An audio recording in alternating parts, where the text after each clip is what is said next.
discussing it. Okay. So the Wyoming Home Services Program, as the director mentioned, is within our aging division. You can see it's authorized within Wyoming Statute Title IX. And basically the purpose here is really to serve senior citizens and disabled adults who are 18 years or older, priority given to people who are at risk of placement in nursing homes, assisted living, or other institutional care settings. Here's just some overview of the funding that this program has received. This is state general fund only shown here from fiscal year 16 to 21. So there has decreased slightly. We're roughly $2.7 million last year and serving about 1,700 folks. It's important to know, however, that the state general fund is only 70% of the total program cost. So there is another 30% that's made up by local match which would be from the providers, and 10% participant contributions. So basically, including those sources, you have a total cost of almost $4 million for fiscal year 2021.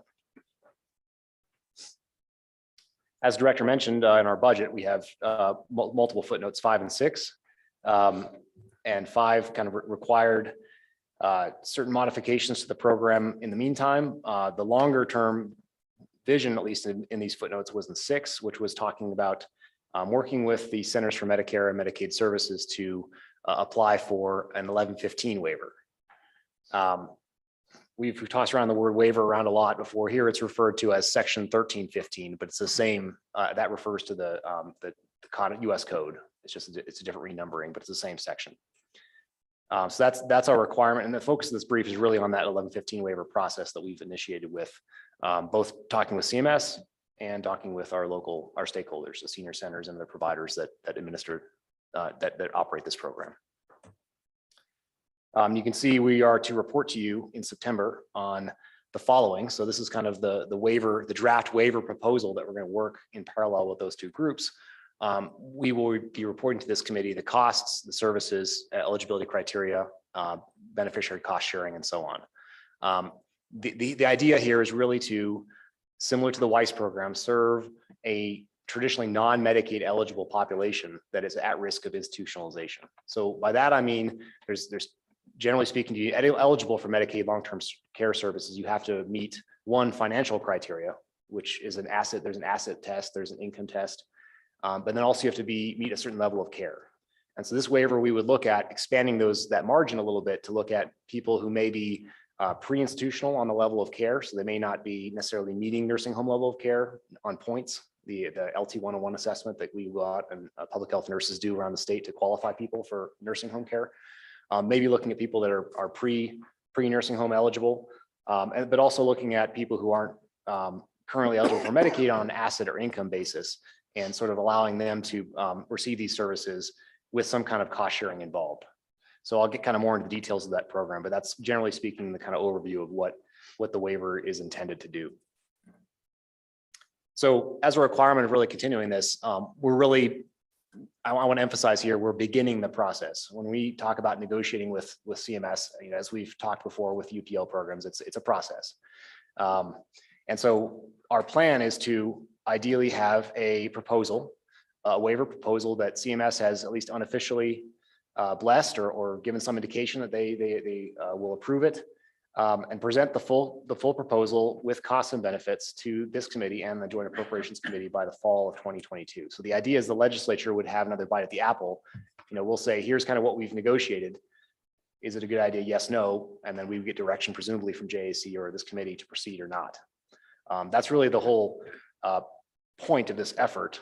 So I want to be clear that we are not applying for this waiver formally yet, and we are not implementing anything yet. This is really just sort of a conceptual idea development type phase, and we'd come up with a completed, hopefully fully baked, ideally, idea for your consideration in the fall.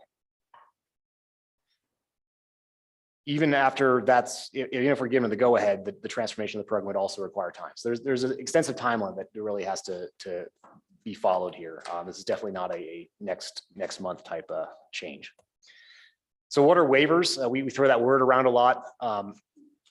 It's odd because they refer to very narrow programs. The word itself means that we're waiving certain statutory provisions of the Social Security Act. So there's a lot of opportunities to certain areas that can be waived, certain areas that can't. But basically, when we're talking about waivers, we're not necessarily talking about that legal kind of aspect. We're talking about a new program that's created to serve a certain population or expand services outside of the scope of traditional Medicaid. And so many of these waivers are really focused on kind of alternative service delivery. You have a lot of managed care type waivers. There's experimental 1115 waivers, and then these home and community-based service waivers. There's all kinds of flavors of waivers that come in various numbers and letters, and it just gets very confusing. But at the end of the day, this is basically all of them are kind of focusing on this kind of idea, right? You're expanding services or expanding populations with the idea of potentially saving money or containing costs somewhere in the program. I kind of listed some of those alphabet soup of waivers here. You can see the 1915B, the C, the I, the J, the K, the LMNOP. The 1115 waivers are what we're talking about here. This is the what are called demonstration waivers. 1115 waivers are creative, so they're very, very broad. There's a lot that can be waived. There's 52 that cannot be provisions of the act that cannot be waived, but most of the Social Security Act can be waived. So there's a lot you can do. However, there is also a restriction that by statute, they are required to be found by the Secretary of the Health and Human Services to be, quote, likely to assist in promoting the objectives of the Medicaid program. That is, it's kind of a broad, we have to kind of meet that criteria. We also have to meet let's see if I can get to the next slide here. So that criteria itself, you can see promote the objectives of the Medicaid program. The primary objective of Medicaid is to assist states in furnishing medical and rehabilitative assistance to eligible individuals. So again, kind of broad, we have to meet that criteria, but it also has to be budget neutral. So the federal costs under the waiver cannot exceed projected costs without the waiver. That's a key test for this application. We also have a significant public notice and transparency requirements, and the demonstration has to be rigorously evaluated. So along with all this flexibility, there's a lot of accountability that comes with that. And so you have to kind of do a really rigorous study because the whole point is demonstrating something. You're basically doing science in a way, social science, and trying to prove that this actually benefits the Medicaid program. So what are the problems we're trying to solve, right? This effort is really, there is a lot of bureaucracy, but the point is not the bureaucracy. The point is to really fundamentally restructure the WICE program in order to benefit the state and its members. So these are kind of some of the benefits that we could see as part of a 1115 waiver. One is the funding could be basically doubled with federal match, and it's more diversified. So unfortunately, WICE, when we have to go through budget cuts because it's 100% general fund program, that program often rises to the top of the chopping block, because when you're cutting Medicaid, for example, in order to cut $1 of general fund, you have to cut essentially $2 in Medicaid funding because of the match. So diversifying the funding stream would put this program more on foot with the other Medicaid waiver programs. It would also, the services, there's an opportunity to make them, to standardize them across the state. Right now, the services provided tend to be pretty varied by provider, and the intensity of those services is significantly less than what the Medicaid Community Choices waiver recipients get. It's about, I think we talked about it in a previous meeting, the average cost per person on this program is $1,500 a year. The average cost per person on the Medicaid waiver is $15,000 per year. So it's an order of magnitude less in terms of the intensity of the funding that's provided to these members. So that's kind of looking at whether or not the effectiveness of that, and kind of trying to figure out a course of action that might standardize and improve those services. And there's also a coordination with Medicaid. We would like to, again, we have this common theme where we're trying to maximize Medicaid, for example. Right now, in WICE, there is no real institutional or infrastructure to deconflict WICE and Medicaid. So there may be some members on WICE who could be eligible for that Medicaid waiver, and we could kind of save those WICE dollars by kind of coordinating with the eligibility and the services. And rigorous evaluation, I think, is also a point. We've certainly heard it from the JAC and this committee. People want to know, is this effective? Is this actually preventing people from entering or delaying institutionalization? And that's a really key point. I think there's suggestive evidence to show that it does, but this kind of evaluation would give us a good shot at really demonstrating that. This would be a significant shift for providers, and so it really is important that we do careful coordination with those stakeholders throughout this process. So just as some examples of things that may change, right? There are questions that we really need to figure out in this process. The provider networks, do we want to keep the current network of providers or do we want to open it to other providers? For example, that's an important policy question. The services, what kind of services should be offered? What services should be beefed up or cut back? How do we standardize those? Should we standardize those? How does eligibility work? How should needs assessments work and financial assessments? How much cost sharing should be imposed on members? These are all really, really important questions. And we've just begun the process of kind of trying to answer these and in our discussions with the stakeholder group and CMS. And it's kind of two, we're sort of negotiating, but with both groups at the same time and trying to come up with a plan that would be agreeable or acceptable to both the stakeholders and the federal government. So again, we've had these parallel meetings. We really want to work with our stakeholders, with our senior centers to get really a nuts and bolts proposal. And we've had very good initial meetings so far. But again, as with the behavioral health redesign, the main work is yet to come this summer.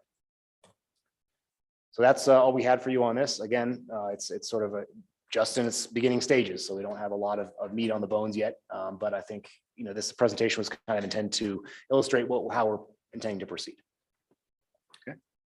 Director. Thank you, Mr. Chairman. Just a couple of closing remarks on this. As Franz mentioned, we are in the early stages of complying with the legislative footnotes and getting some initial program designs. But I did want to say with our provider group, the senior centers, their association folks, the folks that have participated in our meetings so far, the engagement's been very good. And obviously this can, it can create some fear of change going forward, but been really pleased with the amount of engagement, especially from the senior center directors who have really helped us so far conceptually answer some of those early questions of what the possible might be and what some of those real sticking points might be, both operationally and from their service delivery perspective. So that's been very positive. And then I very rarely say this, so I think it's applicable here. The engagement we've had from CMS has also been very good. And I will mention that they will not tell us formal answers, up or down, black or white, until we submit an application, which we're not planning to do until we receive legislative direction following the reporting out in the fall. But we've had a series of informal meetings with CMS where, again, the engagement has been good. The discussion about these concepts, what might be possible, with the caveat legally that they're not saying yes or no, but really pointing us in the directions that could bear some fruit. Some frustrating but positive conversations about how to demonstrate budget neutrality and effectiveness, because this really is plowing some new ground in the waiver space. There's not a lot of other state experience with this type of stuff. So both with the stakeholder group, the providers, and CMS, I think we'll be able to design something that gives good policy questions back to the legislature on how we should proceed with, again, a relatively, relative to our budget, a relatively small state general fund program in our aging division. With that, Mr. Chairman, we're happy to stand for any questions. Thank you very much. Questions, committee? Okay, Representative Ottman, so there better be some questions, because if you all say you understand this completely. Yeah. Go ahead, Representative. Thank you, Mr. Chairman. Hello. With that, and I know you went over, first off, I would just like to say that this is very hopeful, because what I've seen in the last few years is the need for this to enable people to stay at home and to be more self-sufficient and to be less expensive. Also to get the senior centers on board, because there's been a few of them that kind of have dribbled away, and they're not really providing a lot of services that they did over the years. But if you could just explain again, and I know you did it because you guys know this inside and out, but if you could explain how this could be a little bit less restrictive going this way, I'd appreciate that. Mr. Chairman, Representative Ottman, I'll take a stab at that. As Franz mentioned in the presentation, the idea of these waivers is a waiver program like this is to seek flexibility. So, but that also, I need to be clear, this would run through as a Medicaid program, as a Medicaid waiver program, which comes with certain strings of how the state has to report, how we have to structure the program. But to reiterate what Franz said, what is more restrictive in current traditional and our waiver programs in Medicaid now are those financial eligibility and clinical eligibility standards for qualifying for our long-term care waiver in Medicaid. This program would seek, and again, we don't know if it will be approved, it would seek to remove some of the restrictions on income eligibility potentially, as well as clinical eligibility. And to give you an example, as Franz mentioned briefly, to qualify for our Medicaid long-term care waiver, what we call our community choices waiver currently, you have to meet income guidelines or asset guidelines, and also be assessed at a certain level of care, which would qualify you for a nursing home placement. And there's an assessment that takes place that scores an individual functionally on a scale. And at a certain number of points on that assessment, you qualify for nursing home level of care. And in our current waiver that we operate now, that would qualify you for the home and community-based service as opposed to the nursing home placement, if that makes sense. One element we would be looking to do in this, with this non-Medicaid aging division program, is to essentially create another tier of the Medicaid waiver for long-term care populations that would allow some menu of in-home services to a pre-institutional, a pre-nursing home population. So let's just say to qualify for a nursing home level of care right now, you have to be assessed at 15 points on that scale. And if you're below 15 points, you don't qualify for services. If you're above 15 points, you do. This would be looking at that population that might come in at a 12, 13, or 14 and say that that's a population that's potentially at risk for future placement in a nursing home, which is more expensive to the state. Can we provide through this waiver a limited or a certain menu of services and receive federal match for that? That would prevent that premature institutionalization, and over a 3 to 5 year period of that program, study it very rigorously and see, did we offset some of those placements? Follow up, go ahead, Representative. Thank you, Mr. Chairman. Okay, then to switch over to the senior center aspect of this, would they in fact then be supplying some of those services? Or would they be helping to line up, because there's home health and different things like that? And is there going to be qualifications for the senior centers of things that they have to do? Because a lot of them are very varied or different populations. Thank you. Excuse me, Madam Chairman, Mr. Chairman, It's all for you. apologies. Representative Ottman, that's a very good question. And a lot of the answers to those are to be determined. But in general, the provider network for our current aging division program, the one that we're talking about, is largely senior centers. And so they're the ones at the table with us that if we were going to use the current program, the current service delivery model, what would those changes look like?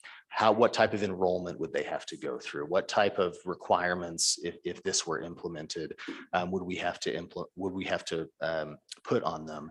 And we don't know the answers to all of those yet. But also, as Franz mentioned before, as we think about this concept of targeting this type of population with something like a waiver program, what should that provider network look like? Should it only be senior centers, or should we allow for and encourage subcontracting with other community providers, broadening that through a competitive process to look at who can provide that service? A lot of those questions are yet to be answered, and really that's part of the goal this year, to iron those questions out and bring them back to you with recommendations. But also that takes a lot of liaising with CMS as well on what would be allowable, what's possible. Thank you. Next hand in the air, I believe, is Senator Hutchings. Thank you, Go ahead, Mr. ma'am. Chairman. Mr. Johansson, you mentioned strings, and we talk about that quite a bit when it comes to federal programs. Do you have an idea when you're writing up a proposal for this program, what the strings would be? And can you tell us what they will be, if you know? Director. Mr. Chairman, Senator Hutchings, I'll speak briefly to that and maybe hand it over to Franz for some more detail. Anytime you implement a waiver program, Senator Hutchings, as you know, it comes with various administrative requirements on the state in particular. So certain design elements, reporting requirements, et cetera, that especially with 1115 waivers are pretty burdensome and onerous, certainly not impossible, but that's why you don't see states implementing a lot of 1115 waivers sort of willy-nilly anytime they have an idea for a different type of model, because those state administrative requirements are certainly there. In addition to that, I would say that if we ultimately talk about incorporating a provider group into becoming Medicaid providers, then there will be most certainly some requirements that would be put on them. To Representative Ottman's question of how you enroll, what type of conditions you have to meet with both the state and the federal government. And again, we're not entirely there yet, Senator, but I'll hand it over to Franz if he has any more detail. Sure. Thank you, Director.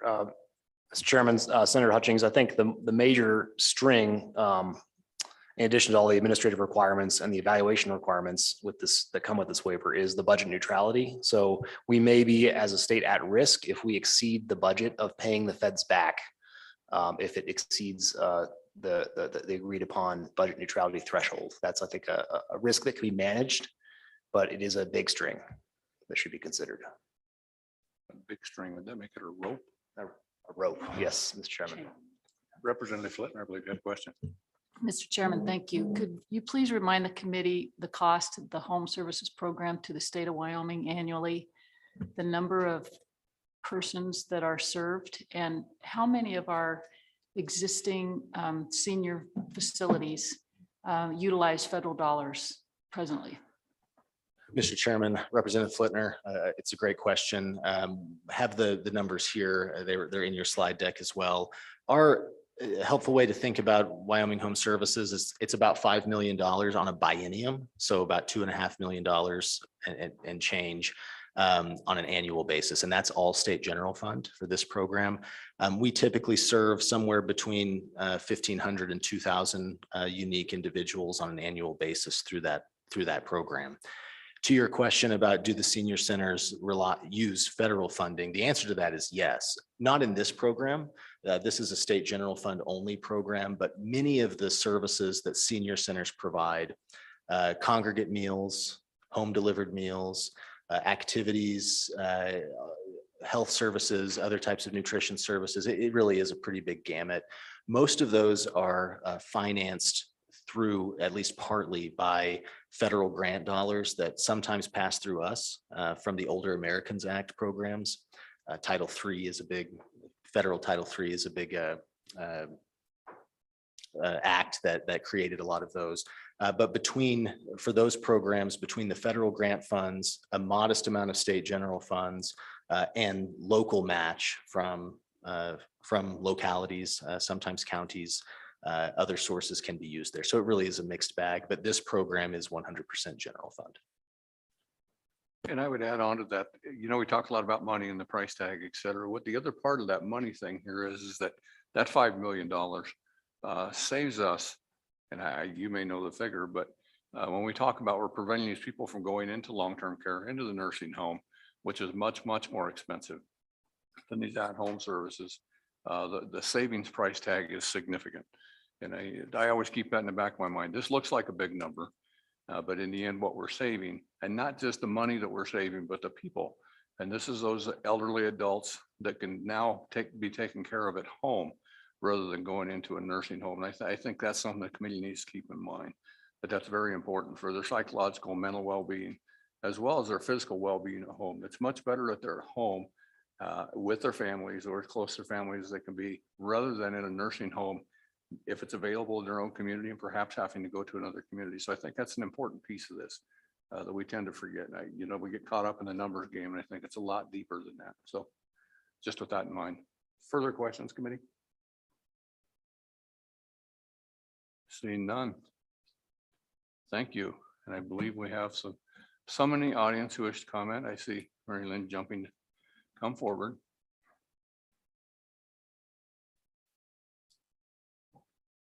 Welcome. We haven't heard much from you this week. Good afternoon, Mr. Chairman, members of the committee. My name is Mary Lynn Schickish, and I'm here today representing the senior project directors who are the leadership of the Wyoming senior centers in the state, of which there are about 45. And the senior centers are in every county, and in many of your districts, there are multiple senior centers, and they are increasingly caring for over 25,000 Wyoming citizens. All of them are nonprofits, and I really appreciate Representative Ottman's question, and I'll start to address it here. They vary in their size and their extent significantly around the state, in that, as was referred to previously by the Department of Health, they have multiple funding sources. They really started up in the late 70s with the first passage of the Older Americans Act and the creation of what they called congregate meal sites, which was to allow for senior centers, many of which were formed at that time. They received federal funding to provide a daily meal to senior centers. And they found out that congregate setting had huge positive social impact in that it brought elderly in the community together. Those programs have evolved over time. There've been multiple additions to the Older Americans Act and other additional programs. We do find here in the state that in those areas where they do have other types of funding, and I do want to speak to that, there are numerous counties in the state, and you can see them by the size of their senior centers, which have taken advantage of legislation that was passed in 1979 that created a senior citizen service district. And that's different than a district that is a senior citizen healthcare district, which I believe, if I'm not mistaken, Senator Baldwin might have been involved in passage of that legislation. That's a different entity than this. And what these do, these allow for counties to come together, and you'll see them, for instance, in some of the counties where there's more robust services for senior centers that allow them to issue a mill levy up to, I believe it's 4 mills. So you'll see in the state, there's a difference because they have additional dollars. But over time, the senior centers are really, and they're continuing to, one of my comments here today is that we are very supportive of the efforts that are being taken over by the Department of Health to do the 1115 waiver. Last year, we testified, and the concept that we developed with, you may remember Carmen Rideout from the Senior Center and Sheridan, the hub. Our title of our presentation was Strategic Investments Today, Future Savings for Tomorrow. And it very much relates to this whole concept of the prevented institutionalization of seniors. And we think that this waiver, it's going to require all of us to grow and change. Most of the communities in the counties, currently they issue one contract for InHome Services. It's one per county. And the majority of the counties, it is managed through the senior centers. I will say that some senior centers, for instance, the hub in Sheridan does have their own home health program. And so they do administer those programs, but they pay, I mean, the services are, the employment for those folks providing that care is, some of them $3, $4 an hour. In other communities, they're contracted out to home health services, and others, they are more just along the staff doing it. And I know there's been considerable criticism of the variety and types of services provided, and much of it is legitimate. But what I want folks to understand, it's part of my presentation, and I am going off of it, is that we're all learning about really the aging process. And some folks go a deep dive down and they quickly need to move into institutionalization. Many folks, myself included, are starting down this stair step. And this program, and hopefully through the adoption of the waiver if it passes, and I do want to again make the comment that I have been so impressed with working with the Department of Health that the two gentlemen here before have been very open in working with the stakeholders. We've had 2 substantial meetings where they asked us very in-depth questions, which are requiring all of us to think, and we're going to have to behave and move it forward, thinking outside the box to be more successful. But with the stair step concept in a senior, somewhat like young children, is it can be one small thing that moves you down the step.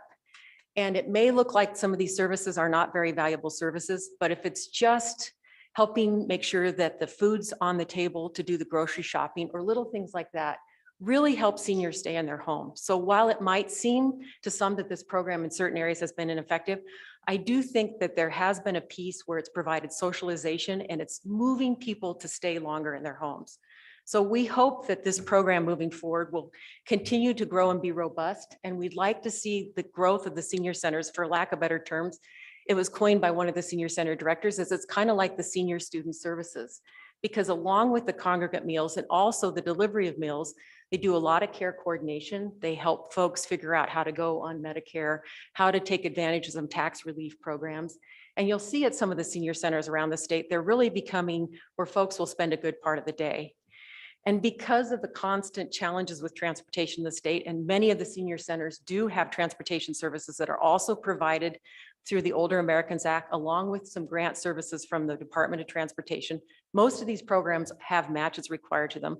They are getting folks in our communities to come together to the senior centers. So I think we all know, we've heard and we've read that Wyoming is, on the top of terms of the progression of seniors in our state. We're one of the fastest growing senior populations. We, over the last 10 years, I just have some of the stats, but I'll spare you with this hour in the day. Most states grew by seniors in the neighborhood of like 42%. Ours was like at 69%. And the projected growth continues to be high for the future. The second thing with this is that increasingly we've seen cultural changes. We've all witnessed it where families don't stay together. Families, we have many, many what are now called senior orphans because they live in a community that they're nowhere near their family. They often rely on their church, but then they become more homebound, so they can't rely on their church. They often rely on neighbors, but that isn't always the case. So we're finding ourselves increasingly in a position where we need to help care for our seniors through their aging process. And I think senior centers have that opportunity. And then finally, I just think that we see this as a great opportunity going forward, this 1115 waiver process. It's not going to be easy for this transition, but we think that coming out of it, we'll be better adapt at helping care for our seniors.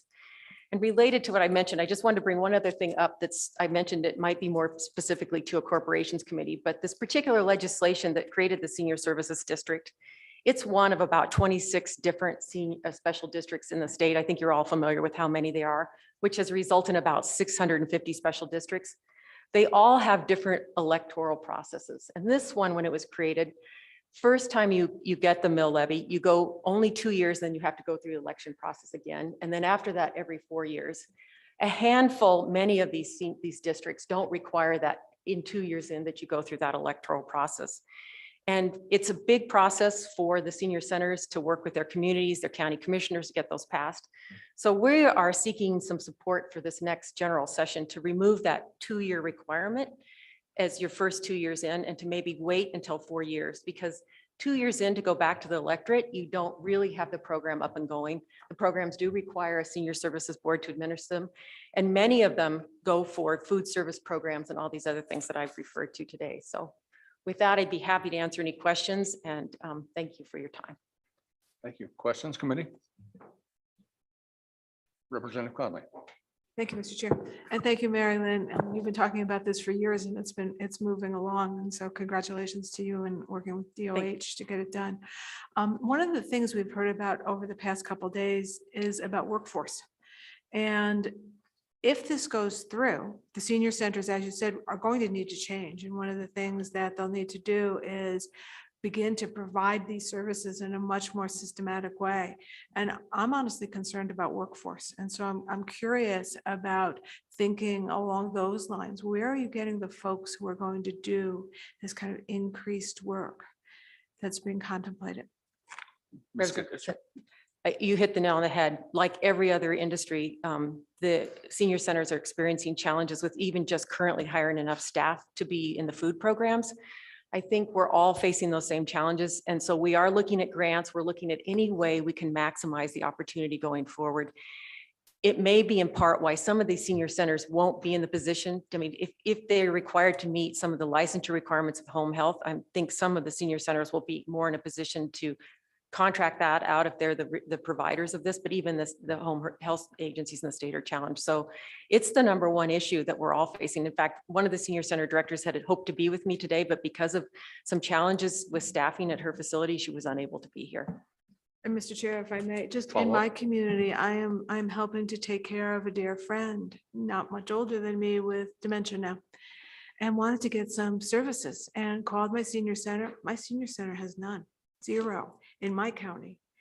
And then I did turn to the private sector. What do you have? And it was $27 an hour, which becomes so incredibly prohibitive in a month. And so I understand that this is going to be an incredible heavy lift all the way around. And just, again, it's it's a big deal. And I'll be curious, and this is really for the DOH, when you said, it's going to be $1,500 per resident, part of me is doing the arithmetic and saying, that's 50 or 60 hours at $25 an hour. What is it that you're going to provide for that 1,500? And so I look forward to seeing that in the report, but also to understand how, once we get this waiver, let's just keep fingers crossed, how can we actually make it work is something else I think we really need to think about. I agree. Thank you. Yes. Good job. Further questions, committee? Seeing no raised hands. Thank you very much, my sisters. Anyone else wish to comment on the 1115 waiver program? You do have one online. Let's go ahead and come on down and we'll get to one online in a minute. Come on down.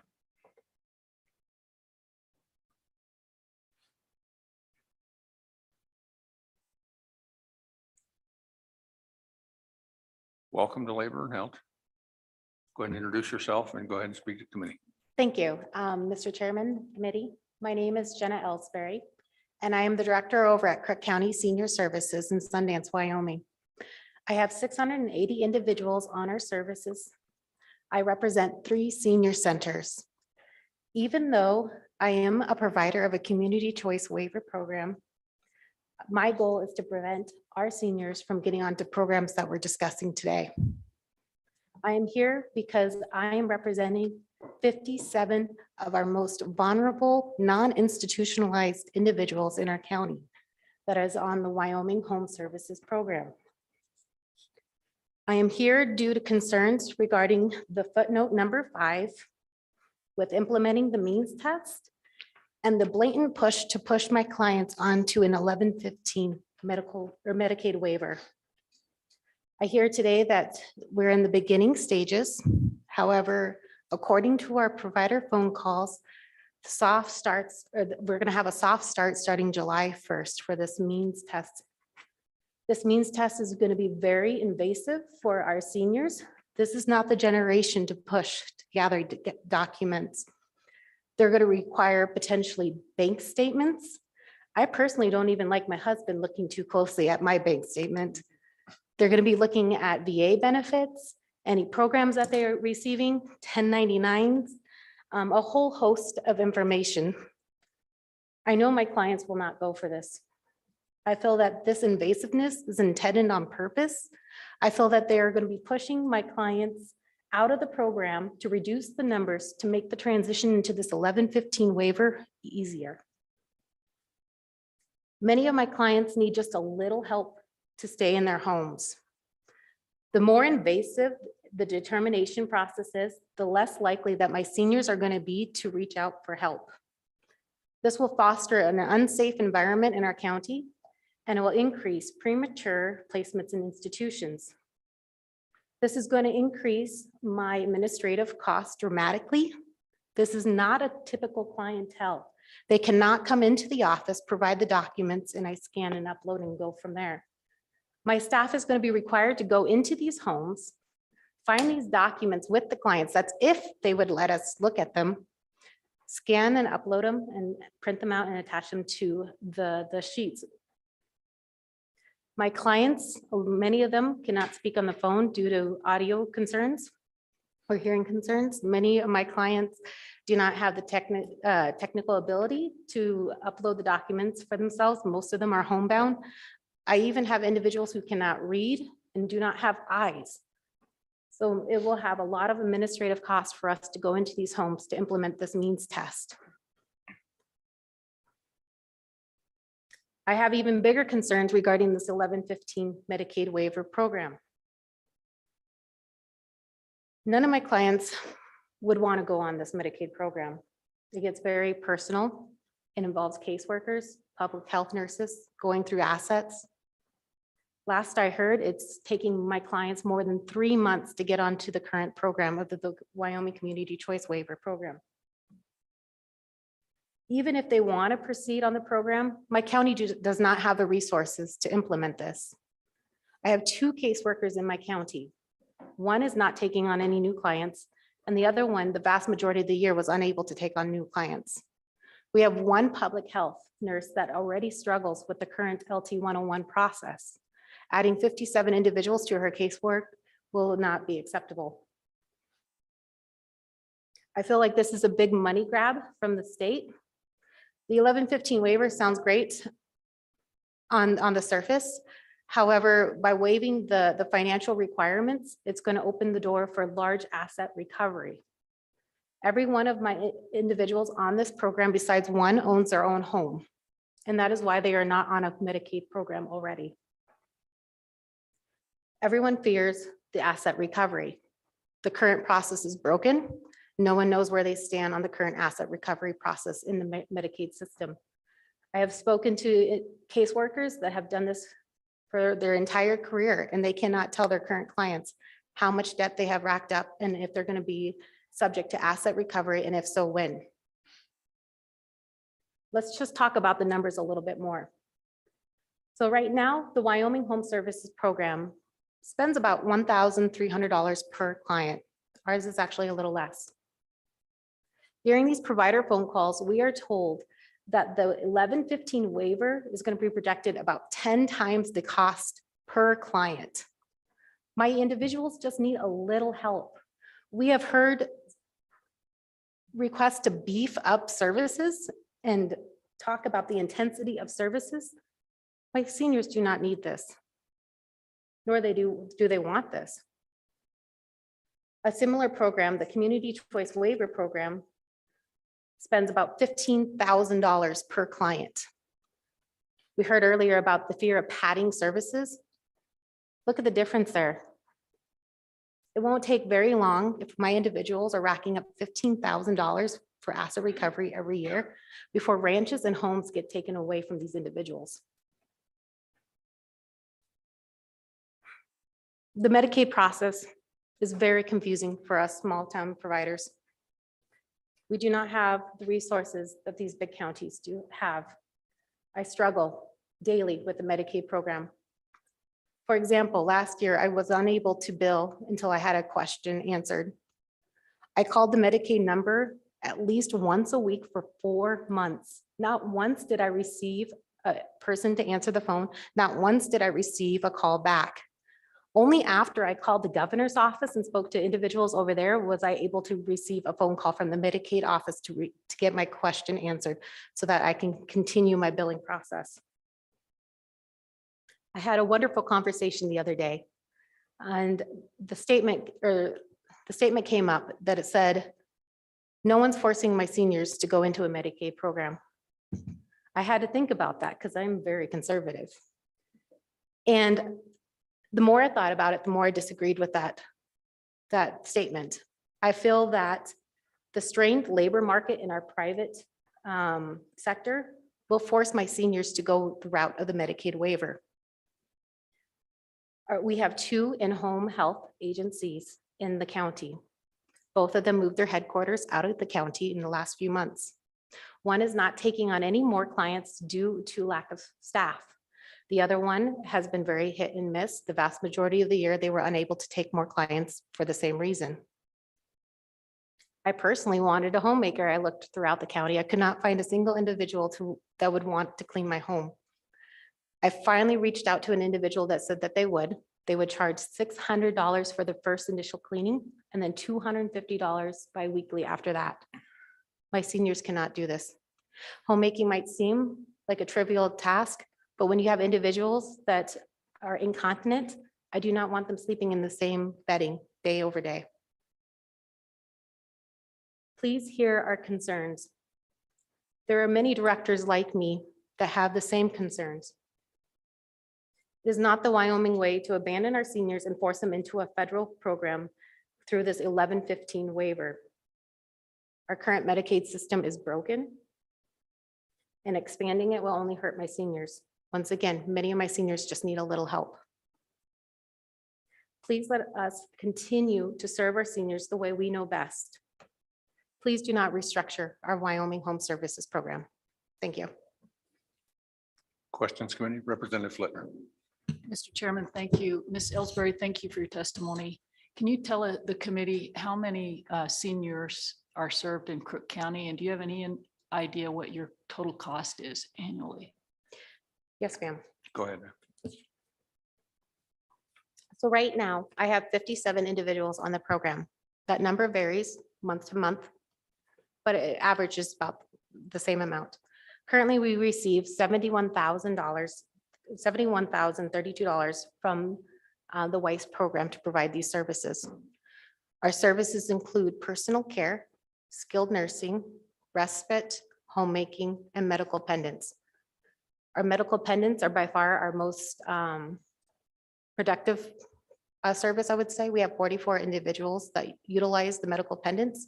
Those medical pendants, we receive thousands of phone calls a year regarding them.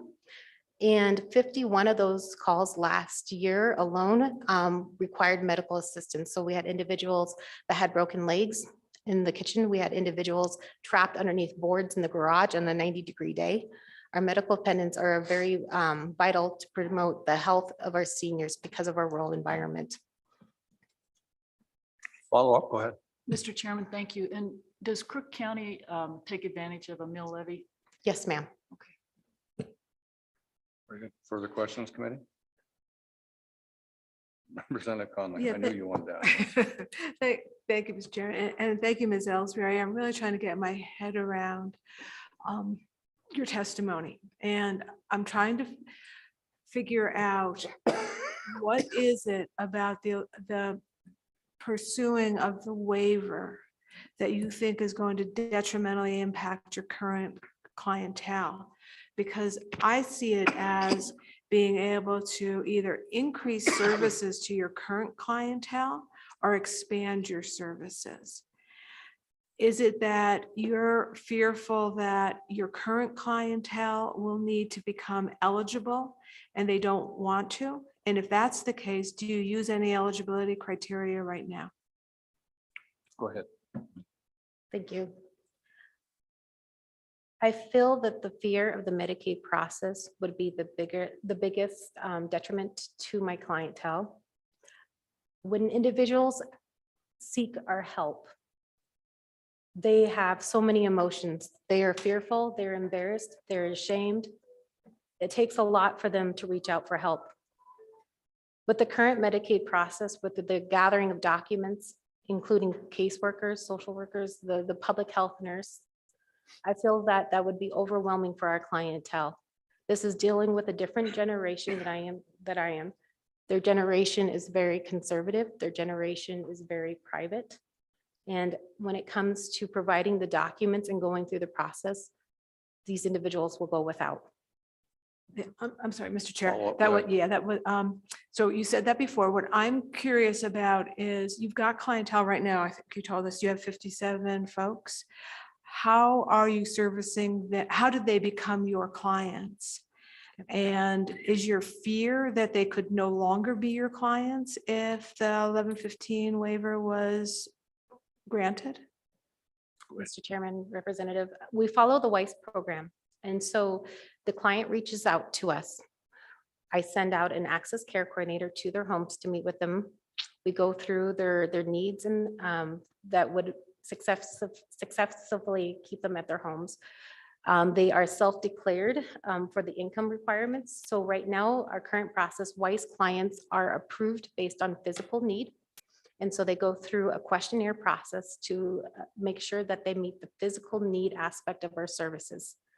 Then we go from there, we place their income on a sliding fee scale so that way we can address all economic issues or situations for our program, but those are self-declared. Thank you, Further Mr. Chair. follow-up, And go ahead. then, so then I think what I'm hearing you say is because you do an assessment. And in fact, you go out and you do actually, if I don't want to call it an invasive, but you do an assessment of individuals and you do an income.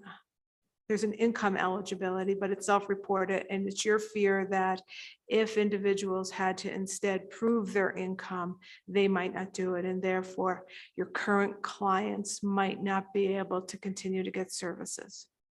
Is that a fair kind of summary? Mr. Chairman, Representative, yes, that is my fear. For example, like the medical pendants, the vast majority of individuals will probably go either without or they will choose another cheap source of medical pendants. So there is a lot of medical pendants in numerous magazines and different flyers that they receive. The problem with those medical pendants is that they are not the higher tiered ones where they call 911 only. So this is going to bog down our EMS system. And so they're going to find ways to help meet that need. That need is always going to be existing.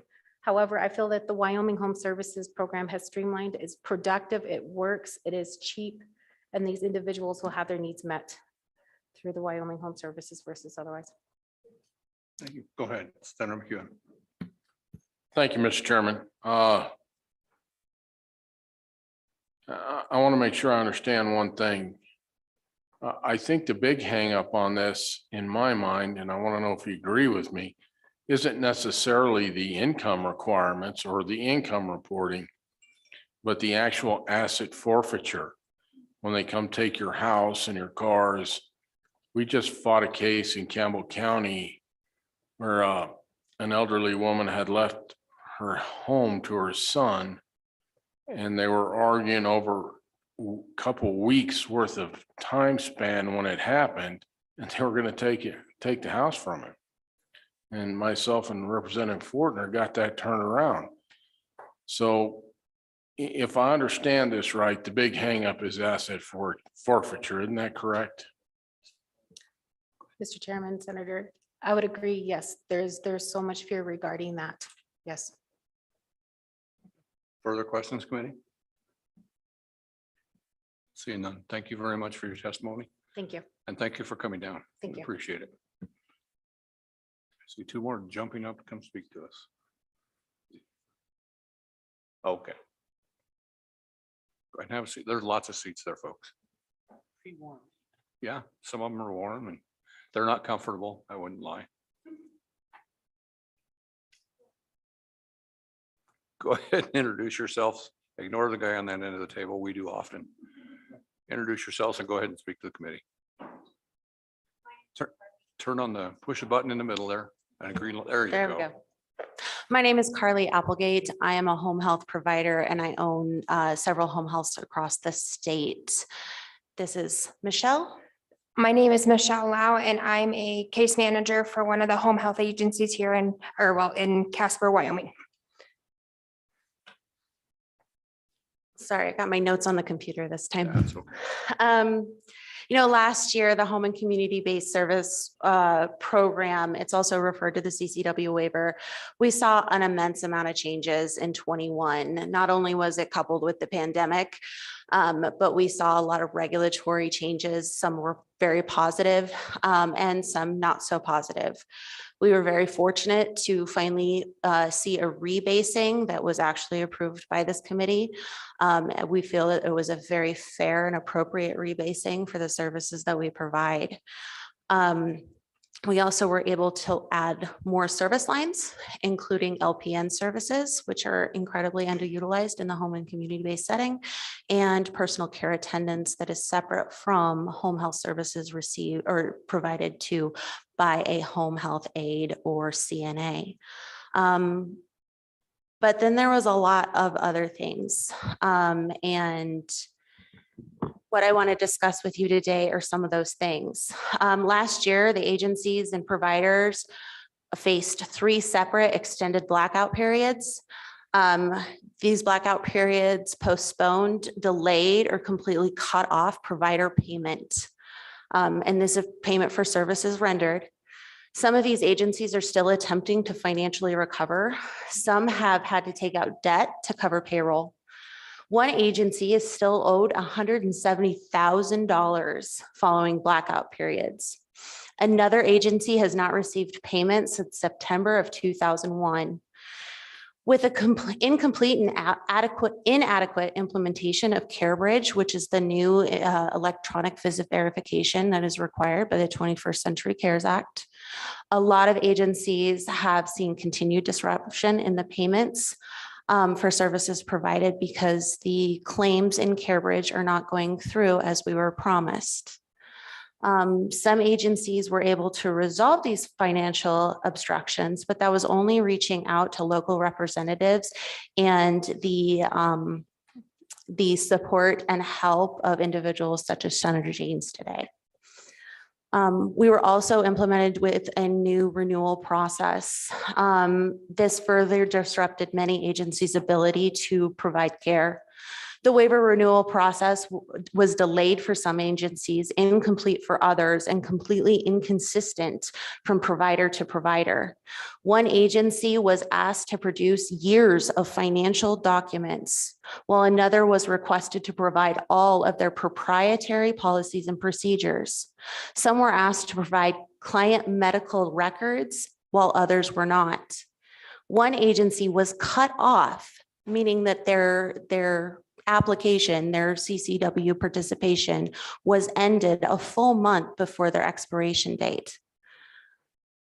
Others waited over 60 days for their renewal to even be reviewed and approved. Explanations for the deviation and disruption in services and reimbursement varied from it was a means to, quote, weed out bad agencies, to being told to refer to an outdated and incomplete provider manual that we have been asking for since 2018. Agency and provider questions and concerns have been met with insinuations of corrective action, implying retaliation and creating fear among providers to come forward.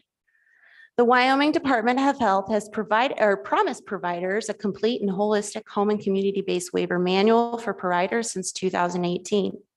Some of you guys have been seeing me since then. Most questions and concerns could be resolved with a complete and holistic home and community-based manual.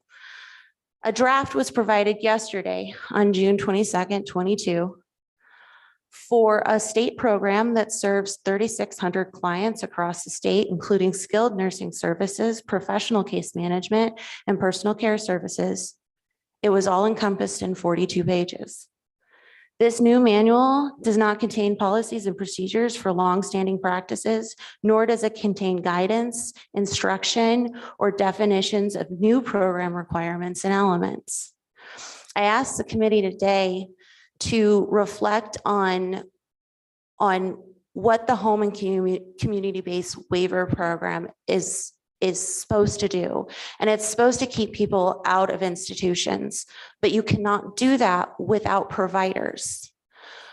We have been asking consistently for over 5 years to have proper guidance so that we can be in substantial compliance with the program. I have the new manual here. It does not address anything that I need to do to stay in substantial compliance. The new manual is a glorified lecture on patient rights, but it will not help me be a better provider for our clients in the community. Thank you. Thank you. Questions, committee? Go ahead, Senator McEwen. Thank you, Mr. Chairman.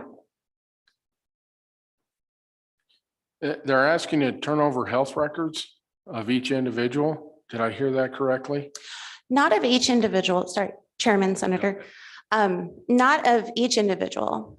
Now, the Department of Health does have the luxury, I guess, or ability to review medical records of clients. That is completely appropriate.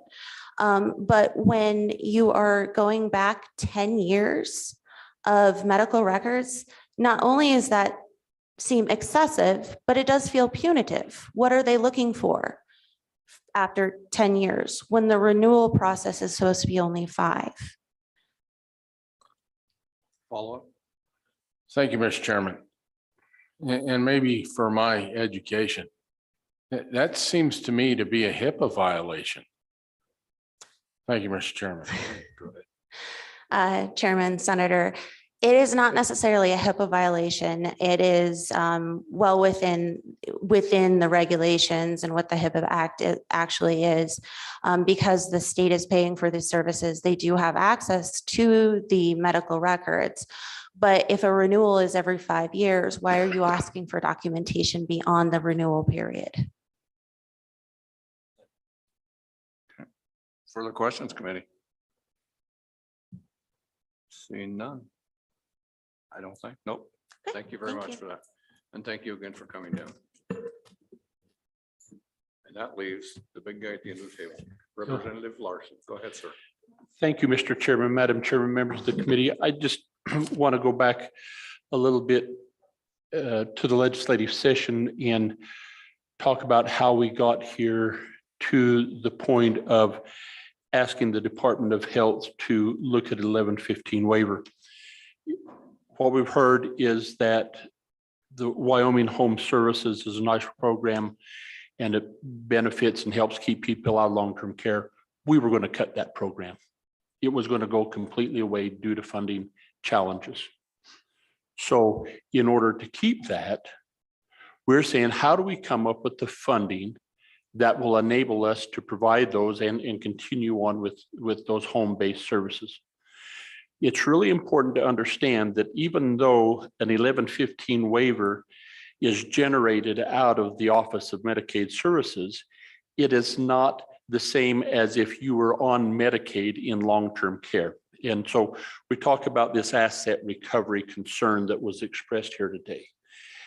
That doesn't apply in an 1115 waiver. If you were, or if I were in long-term care on Medicaid, they would look at the asset recovery and I could be at risk of at the time that I get done with long-term care, that all of my assets would be transferred over to Medicaid.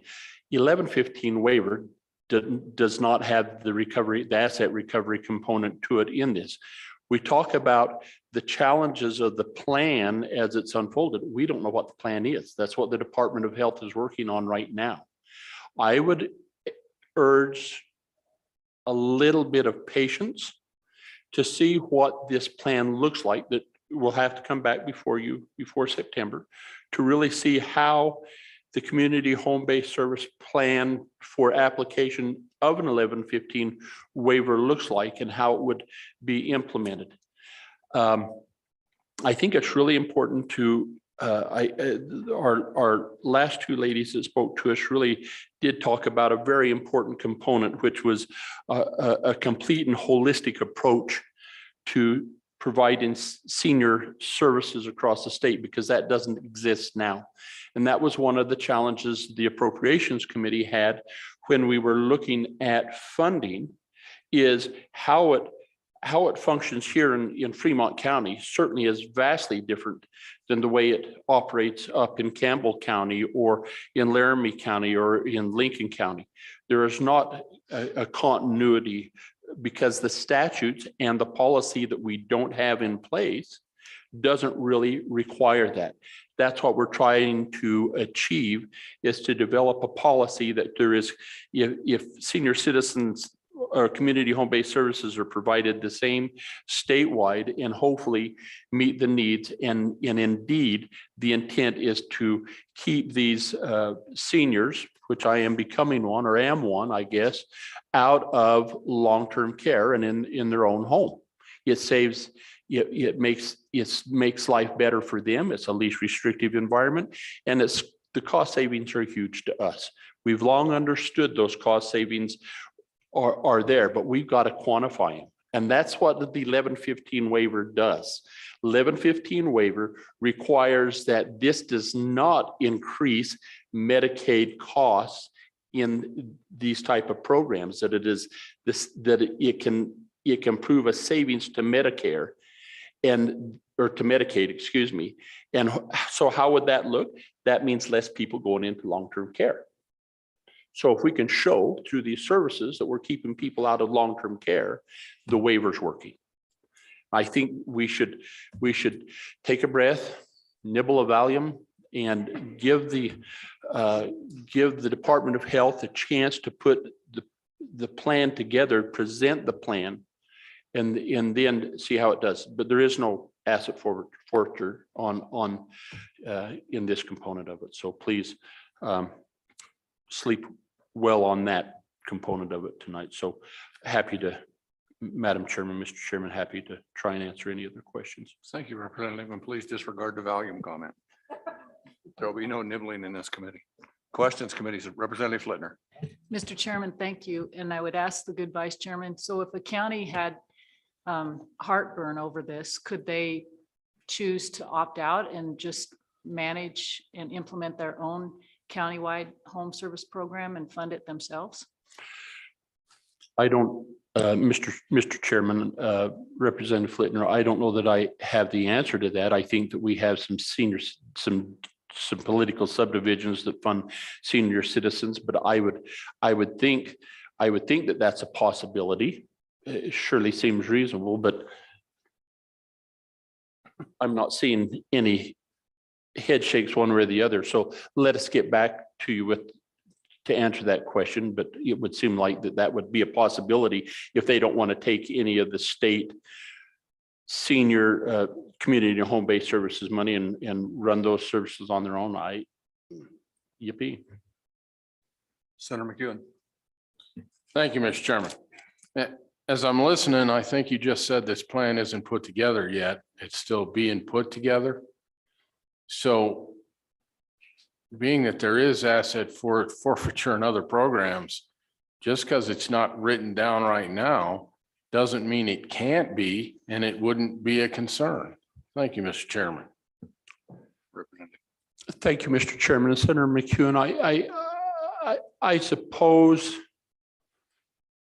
I would concede to your point that if you wanted to write that into the waiver and say that that any senior citizen who at a senior citizen center receives services from that senior citizen center will have to pay for them, and if they don't have the means of paying for them, are going to have to sign over their assets. You could do that. I can't imagine why we would do that. Is my only, and it certainly isn't a CMS requirement. And I would add to that, when this plan is formulated, that it all has to come back to this committee. Indeed, it does, Mr. Chairman.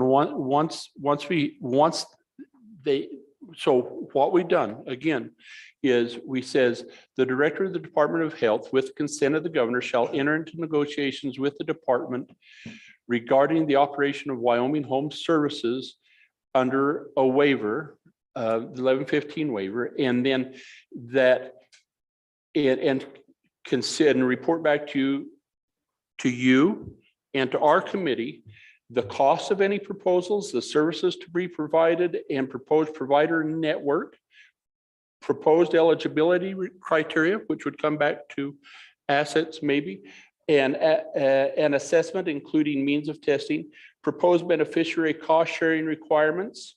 So again, maybe come back, how much is it going to cost the beneficiary to participate in any of these, and outcome measurements to be implemented by the Department of Health for services rendered. So as they put that together, we have an opportunity to evaluate that as legislators, as this committee and the Joint Appropriations Committee chew on that, suggest whether we like it and are going to move forward with that or not. So I think before we get our shorts in too big of a knot, maybe we could allow them the opportunity to complete that exercise and then come back and take cover as we throw bombs at them. Further questions, committee? Go ahead, Representative Conley. Thank you, Mr. Chairman. And just a procedural question. Given the verbiage of the footnote, is there a boss committee? Is it JAC? Is it Labor Health? Are we going to meet together and get this report and discuss whether or not to go forward? What's anticipated procedurally? Mr. Chairman. Behind you also was signaling. Yeah, Mr. Chairman, I think everybody is subordinate to labor and health. So he needs to. So go ahead, Chairman Wilson. Thank you, Mr. Chairman. Just following up on Representative Connolly's question, I do note at the end of footnote 5 of this general fund appropriation, 2.7 million is for the Wyoming Home Services Program for fiscal year 23. And then it says it is the intent of the legislature that the general fund appropriation specified not be included in department's standard budget for the immediately succeeding fiscal biennium, which of course suggests that even though we're in charge of everything in the world, that the budget runs through the appropriations committee. And so if this procedure, if we don't like it, whatever, we send it back for rewrites, nonetheless, as Representative Larson said, this program will not be funded, I would hypothesize, by appropriations in the, for the next biennium. I mean, that's what it sounds like to me in paragraph C. Mr. Chairman, and that's correct. And that's as it is now. Of course, we can always change that in the next, but it won't be as part of their standard budget. Would have to be an exception request. Representative Conley. Yeah, thank you, Mr. Chairman. So now I'm actually concerned for Ms. Ellsberry and her operation, that it is possible, given that footnote, that the funding that you get right now will go away unless we do something differently, or else it is just reallocated in the same kind of way. But right now, it seems to me that your funding for what you do right now will only last another year or so. Is that a fair assessment? Mr. Chairman, it would last through the next biennium. Right. So it'd last the You're getting a head shake behind you. Perhaps he can come to the table and help us the out. 23-24, and that was the intent. Recall, we was going to cut it, and we says we'll put it back in for the biennium. And it's biennium or just this year? Just this year, for just this year. So the next fiscal year. And so in the next fiscal year, if we don't have something put into place, then that funding would run out. Go ahead, Director. Mr. Chairman, very, very briefly, Representative Larson is right. Right now, out of this program on a biennial basis is about $5.4 million general fund. So if you think of it on an annual basis, it's $2.7 million general fund. That's what we have appropriated right now. And so starting on July 1st, that's one fiscal year of funding. And the idea here, as I mentioned previously, is that we will have an exception request in our budget this fall for Wyoming Home Services at the full amount for one fiscal year. The law that was passed, the budget footnote that was passed, requires us to demonstrate these things that we've been talking about. That doesn't mean implement the full waiver, have approval from CMS, but the things that Representative Larson mentioned in his comments, designing what means testing would look like, presenting back to this committee and the Joint Appropriations Committee on the design for the waiver. And essentially that will be me asking, with all of these conditions, with all of these concerns, benefits, pros, cons, bugs, features, do you as a legislature want us to submit an application for this waiver? That I believe we meet those conditions by doing this work over this interim period to request that second year of the biennial funding for the program so that it would operate as normal because we know how long 1115 waiver applications and implementations can take. So there's no intent on the health department's part to cut services off, but there is a mechanical aspect to the budget request process that we intend to make. Chairman Wilson. Thank you, Mr. Chairman. So, Mr. Johansson, what I'm just wondering, hypothetically, and I certainly won't be sitting on appropriations next year, but given the language in the, and I don't have it in front of me, but the waiver concept about pilots or test projects or that kind of thing,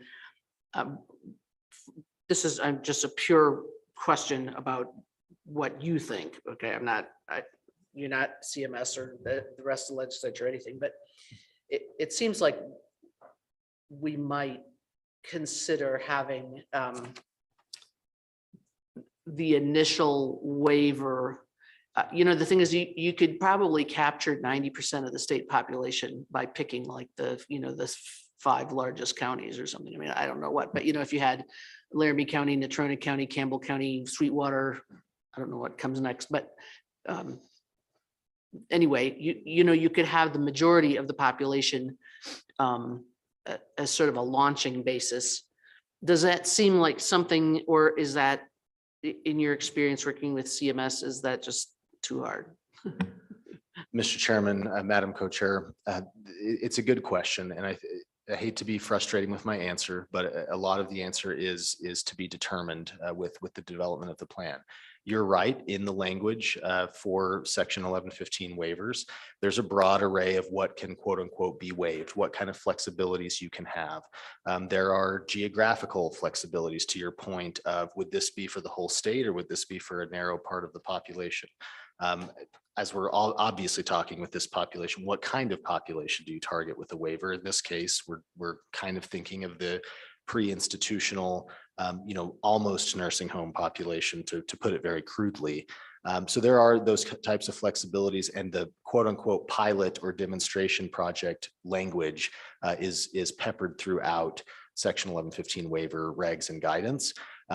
So again, we don't know exactly what we should, how we should design this. We have a good initial concept. And like I mentioned, very productive discussions with CMS and with the provider group on what might be possible. But we certainly have not made any concrete decisions on, for example, if a program would have a statewide rollout and at what time, or if it would be targeted to certain regions, certain geographies.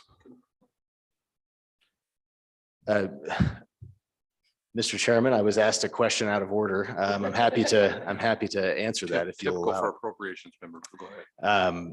The question was, can providers opt out of this? I would answer that there's no, and it really corresponds to Representative Flintner's question earlier. There's certainly no requirement to be a Medicaid provider. It's something that I think is done based on need in communities and the market that's there for whatever reimbursement source is available.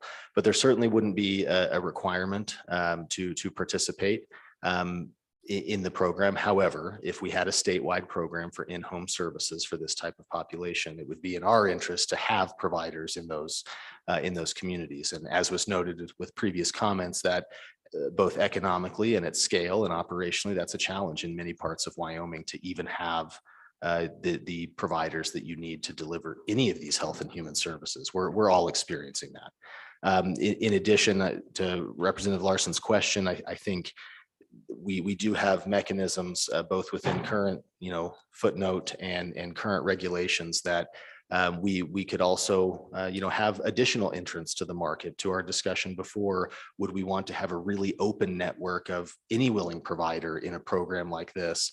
That's certainly possible, but it all comes down to budget constraints. What do we have appropriated for this program? What can we match with federal funds? And how do we, in an 1115 waiver specifically, manage a program with that federal budget neutrality that is required? Further questions, committee, Senator or Representative Ottman? Thank you, Mr. Chairman. I would just like to say that this is a wonderful conversation because it's something that's really needed. And as a lot of us are getting older, it's getting closer and closer. I have a comment and a question. First off, I would say, since a lot of us are involved with the financial aspects of this or making law and doing different things like that, sometimes we get an over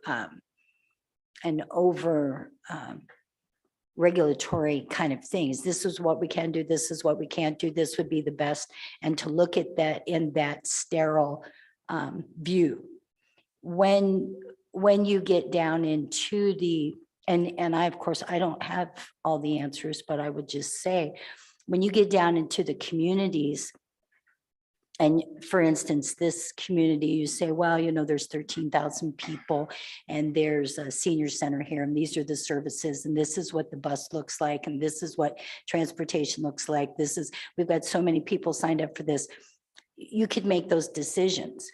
But if you don't go into conversation with the people that actually provide those services or those people that used to provide those services that no longer do that, I think we're looking at a really big problem because we're doing what we see as prudent and necessary.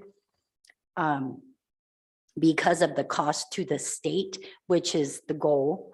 But we're not looking at actuality and reality of who's going to use the service, how long it would take to get them. If you could provide all those services to people that would have to drive 25 miles and don't drive. So I would just encourage, as there are lots of concerns, maybe those can be alleviated by communication with the boots on the ground. The other thing I was wondering, as far as a question, would be if the senior centers therefore signed up for this, does that then make it so that all of the people would have to give this information then to them? I mean, how anybody that walks through the door, because I can go to the senior center now and get a meal, you know, if I want to pay their charge or whatever that is. And there's different things. I can go to their dance if I want to, you know, but how is that going to work? If I'm just afraid it's getting too regulated when in a state this size that we're not more individually knowledgeable. Thank you.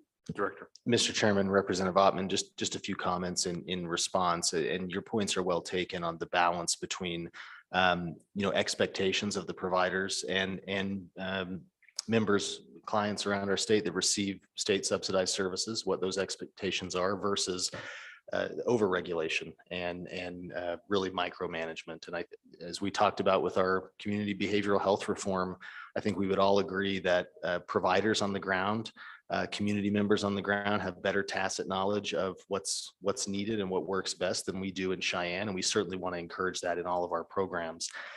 With Medicaid, as has been stated before, there's a lot of frustration on the requirements that come with the Medicaid program, and Wyoming's not unique in that regard. That federal money comes with federal strings and requirements and different types of programs they've required us to implement over the years, and new things that have come down the pike, and that certainly just comes with the territory of leveraging federal spending, frankly, to grow the pie of resources that are available and services that we can provide to our residents.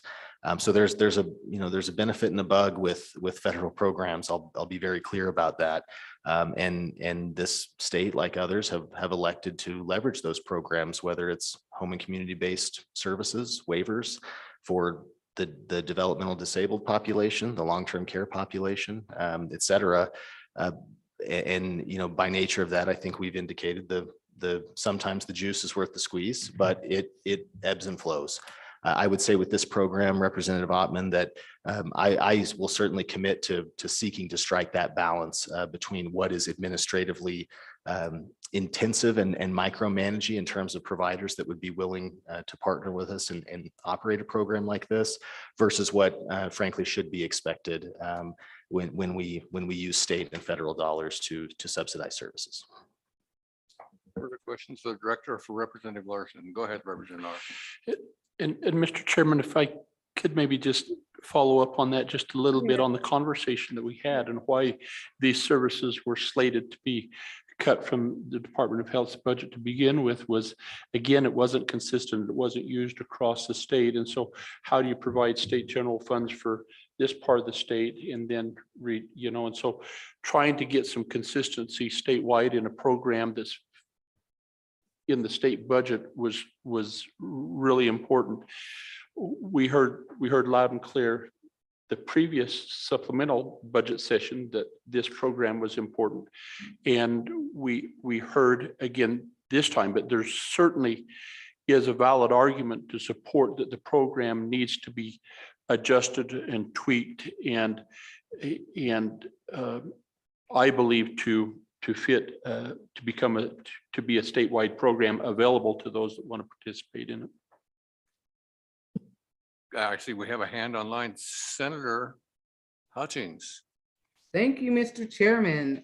This question is for Ms. Director Johansson. Now that you've heard of some objections to this program, would it be possible to include one or all of these ladies in as stakeholders in your group? Or could you, in the future, come back and ensure us that some of the fears that are they have, especially up in Sundance, can be laid to rest? And or when we develop our program, make sure that invasive activities can be cannot be done, I guess, to put it briefly. Thank you, Mr. Chairman. Director Johansson. Mr. Chairman, Senator Hutchings, thank you for that question. We would be more than happy to incorporate anybody into our stakeholder group that not only has an interest in this, but especially those that are currently providing services through this program, including the individual who offered comments from the northeast part of the state today. If she isn't already, I think she is, but I'm not sure. Okay, I'm getting a head nod, so that's great. We have the stakeholder group of those providers established, and it is a give and take. It is a push and pull on, like I mentioned, what's viable, what's a good idea, what isn't, and hopefully we can come to consensus on most things, but there will certainly be a disagreement. And I'll just offer in closing to that, Senator Hutchings, that very similar to our discussions on behavioral health reform and those community mental health centers, as I've articulated to them, same comment to our senior center providers. I understand that this uncertainty is difficult when you're operating a business or an organization of what the change will look like. That's really difficult to adapt to and very difficult to plan for next year's services when there's that level of uncertainty.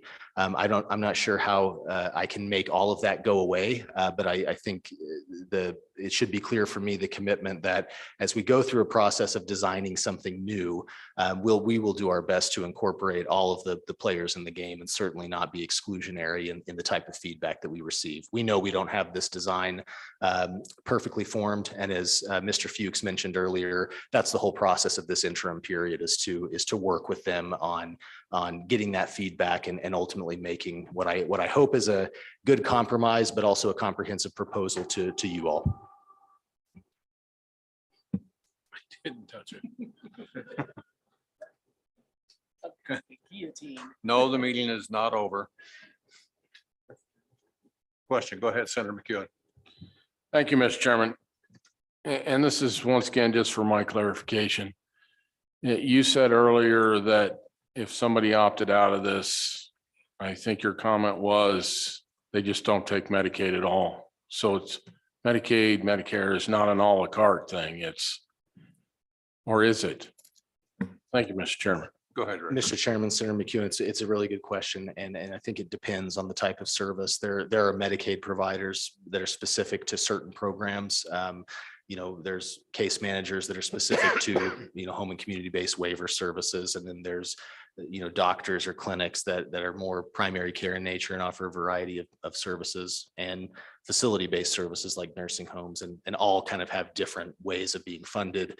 But you don't have to enroll as a Medicaid provider. You don't have to, for example, as a doc in the community, you don't have to provide nursing home services, if that makes sense. But in my answer on that particular question, Senator McEwen, was that in this particular waiver program, again, really early to offer definitive guidance here, but there certainly wouldn't be a requirement of any provider to, I don't know how we would conscript a provider to do that. We would want them to join us in this effort, if that makes sense. Representative Worf. Thank you, Mr. Chairman. Just real quick, Director Johansson, can you just assuage us a little bit as far as the concern that was raised by two different counties about asset forfeiture? I'm assuming that is not the policy position that we are going to take, but can you kind of address that, maybe put some of those fears at rest? Thank you. Go ahead, Mr. Chairman, Representative Worf, yes, and I will say it right out, this is a controversial and emotional topic with issues that I know and understand that our members and clients and communities struggle with. I think the Department of Health can do a better job of communicating what the asset recovery process is and exactly what that means for all Medicaid members. And we will work to do a better job on that because there's clearly some communication breakdown on what is and is not required. For this program, what I can tell you, Representative Worf, is it would not, and I'll agree with Representative Larson, which is rare, but it happens from time to time, that it would not be in our best interest in operating a program like this to make asset recovery a requirement. That would be something that we, like in other programs, would look to, or like in other facets of this, would look to waive. I can't tell you exactly if that's a guarantee with the federal government right now, but those design discussions are happening. But it certainly would not be my prerogative or perspective to say if the only way we can do this is to operate asset recovery.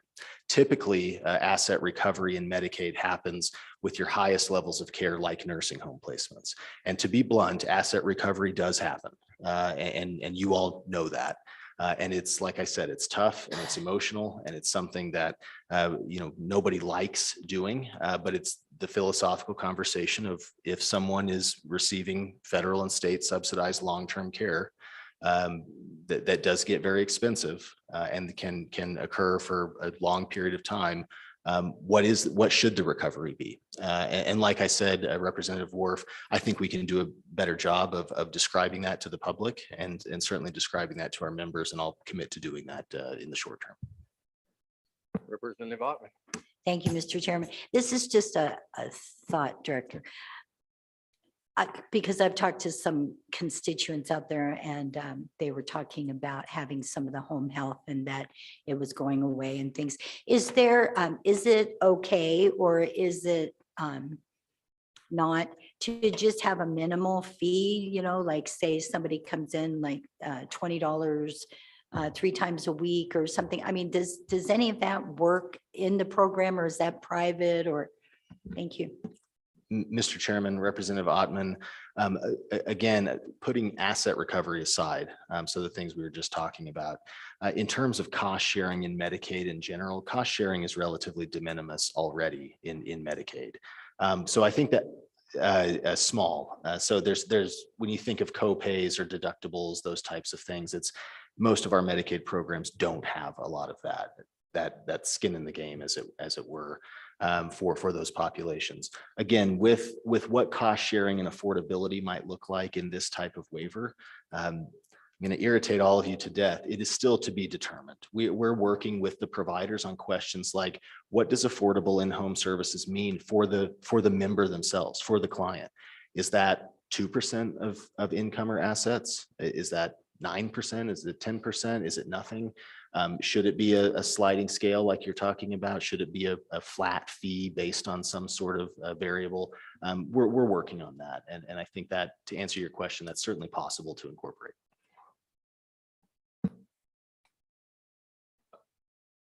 You got one more on? We can't see her.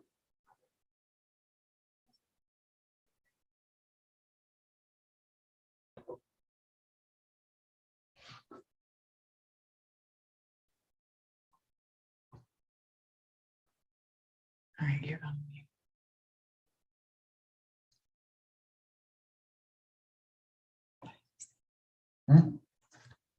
Okay, here we go. You're up next. I hear someone.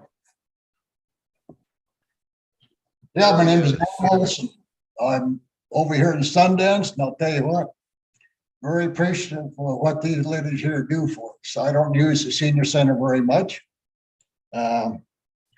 But I'll guarantee you, it's very important, especially in a sparsely populated county like we do have. One thing was mentioned about maybe counties can go on it by themselves. That might work if you got a large population. It isn't going to work here, guaranteed. And for another comment I got about the person that said they couldn't get their head around why people were again signing that waiver.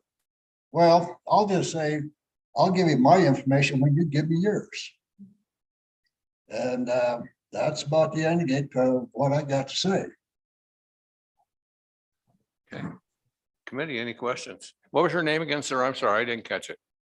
Norm Olson. Very good. Any questions for Ms. Olson? Seeing none, we appreciate you coming in and visiting with us today. And, Okay, thank you. and I believe that brings us to, thank you very much. Senator James, that would bring us to you. Welcome to Labor and Health. Hi, thank you, Mr. Chairman. So I just want to kind of, can everyone hear me okay? So I want to build off the two young ladies that came up earlier. So as they said, that I've been helping them out with recovering some of the funding that the home waiver program hasn't been getting, the workers haven't been getting. So I was first contacted back in February during session from an agency that wasn't getting paid, and the Department of Health was having some issues back then. And so I contacted them trying to figure out what was going on. And they were able to figure it out and get that agency paid and get their workers paid. The Department of Health said that, it was just a glitch and they were in the process of getting everything squared away and should be resolved quickly. I didn't hear anything until, again, from anyone else until about 2 or 3 weeks ago from another agency up in Casper. So come to find out, there's about 40 agencies total that are having issues getting paid. And apparently, from what I've been hearing, they're trying to combine 3 systems together regarding the pay. And so my biggest thing is when I contact them, they're able to get this agency paid within about a week. This happened the second time when I contacted the Department of Health. They were able to pay this other agency within about a week. That also happened the first time when I contacted them. They're able to pay both these agencies within about a week. But yet when these agencies contacted the Department of Health, weeks and weeks and months, they weren't able to pay the agencies for whatever reason. And my biggest thing is why? Why is it that I had to contact them for them to get paid?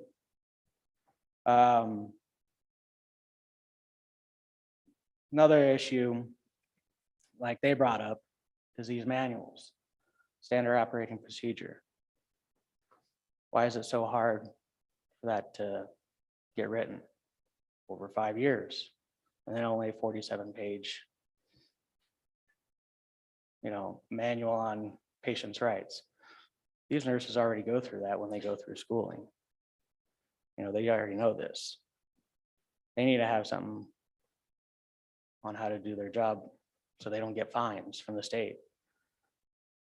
So I'm just here to reiterate the issues that they've been going through and let you know that this needs to be resolved. These people already are working their tails off to take care of the elderly in their homes, to save the state a ton of money, to keep them out of long-term care facilities. So we shouldn't be going and causing them so much heartache. And I think we need to spend more time and have a discussion on why we're having this issue and how we're going to resolve it, so that we're not going to go another 6 months. I'm going to get another phone call from another agency. So I think we should be having this discussion today so we can resolve it. And I think those are all very good questions, Senator.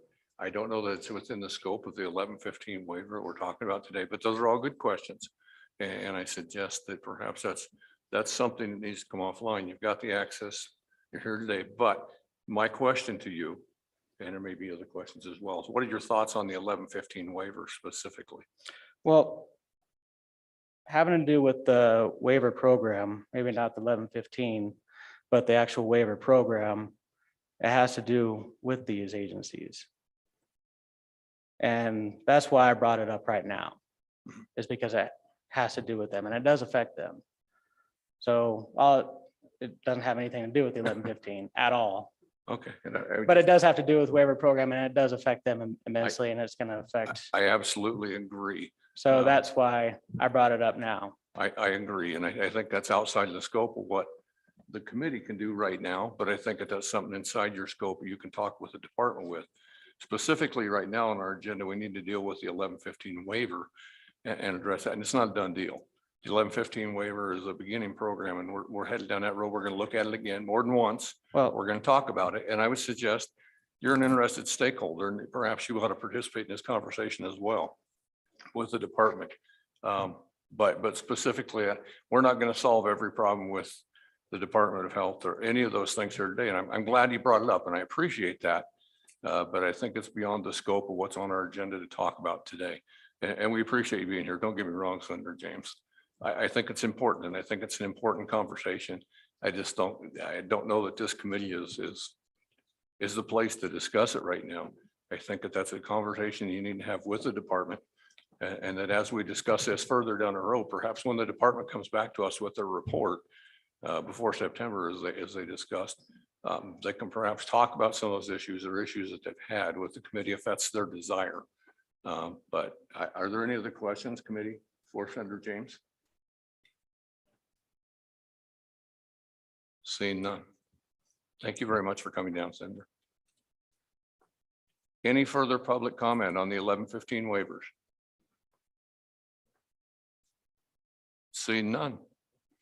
Okay, and I don't believe there's any LSO directive there, but I believe there's some homework for the committee. And I would suggest to the committee, before we come back and before we hear that report, familiarize yourself very closely with those 5 and 6, the budget footnotes.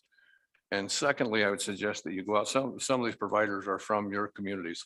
And those who didn't hear any provider from their communities, they go talk with your home waiver and your home health type people in your own communities and get their thoughts, lay it out to them and get their thoughts. So when we come back and we talk about this again, you've got their thoughts on your mind. If you got questions, call Representative Larson.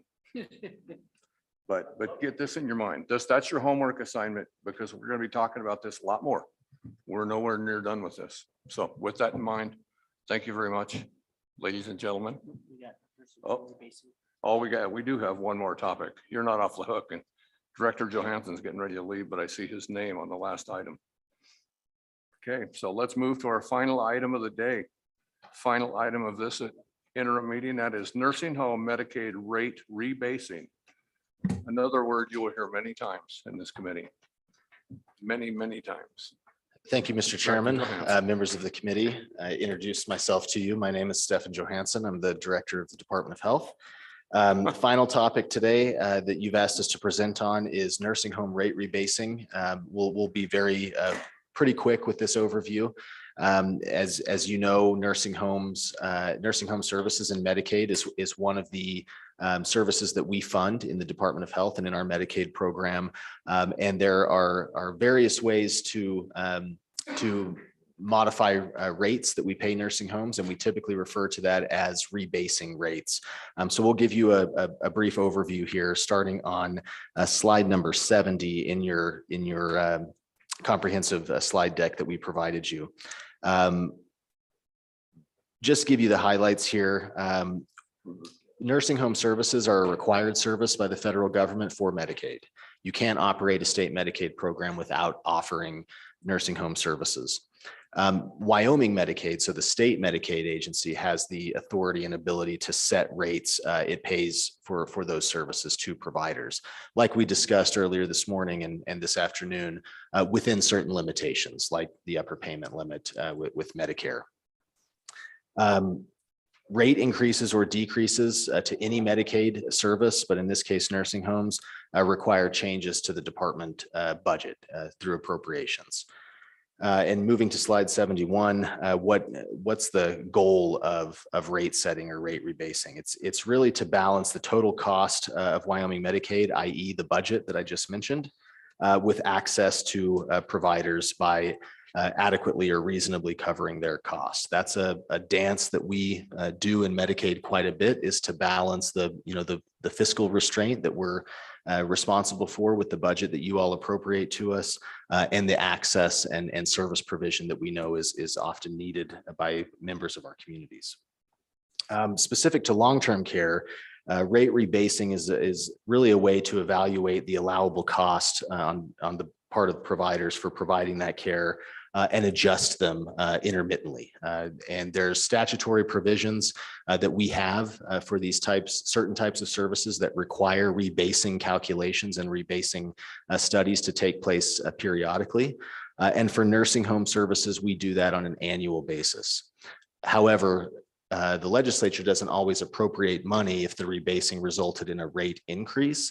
So the rebasing that we would implement in years where money is not appropriated, if there was an increase in the rebasing, really results in a shuffling of the deck. So certain providers see additional revenue, certain providers see reduced revenue, again, based on their allowable cost, and an entire formula that takes into account the acuity of the populations they serve, the age of their facility and building. There was some changes years ago that tried to put in the rebasing model incentives for better service delivery, prioritization of more acute members, improving assets. So taking into account the age of the physical plant, those types of things are all part of the rebasing.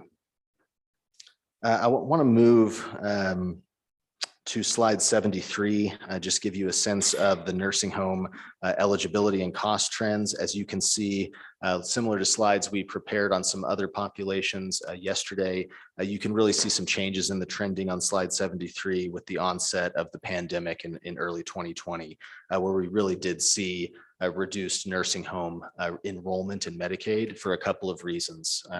One is we did see infection and death go through facilities. So we saw reduced enrollment for that very unfortunate reason, as well as we did see nationally a trend of, during the pandemic, fewer admissions to nursing homes, families keeping their loved ones out of nursing homes for fear of infection or spread, et cetera. So you can see that trend declining over the past 2 years, and both in terms of the raw nursing home enrollment and again, the trending that's on slide 73.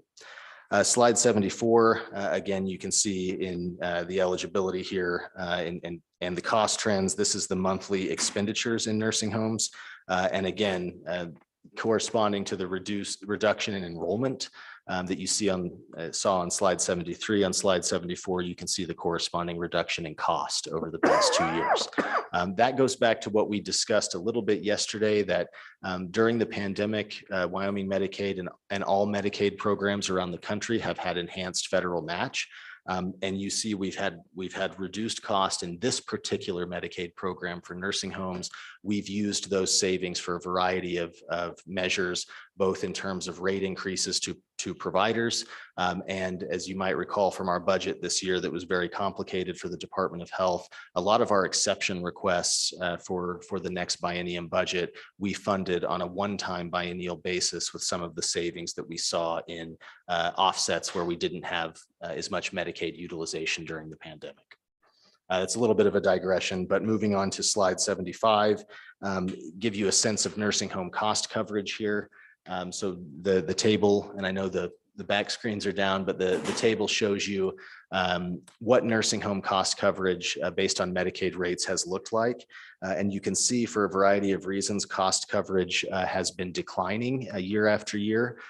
With what percentage of cost Wyoming Medicaid rates reimburse those providers.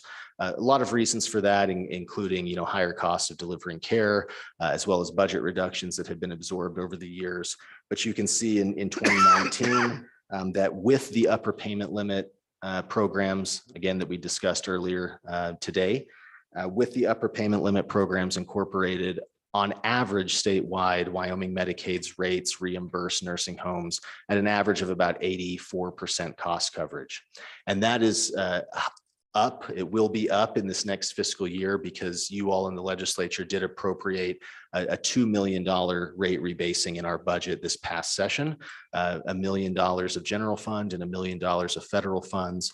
And it's not exact, but a good way to think about cost coverage right now for nursing homes. It's probably changed because of inflation a little bit, but every % of cost coverage that you all in the legislature want to increase in our reimbursement rates for nursing homes costs about $1 million of state general funds.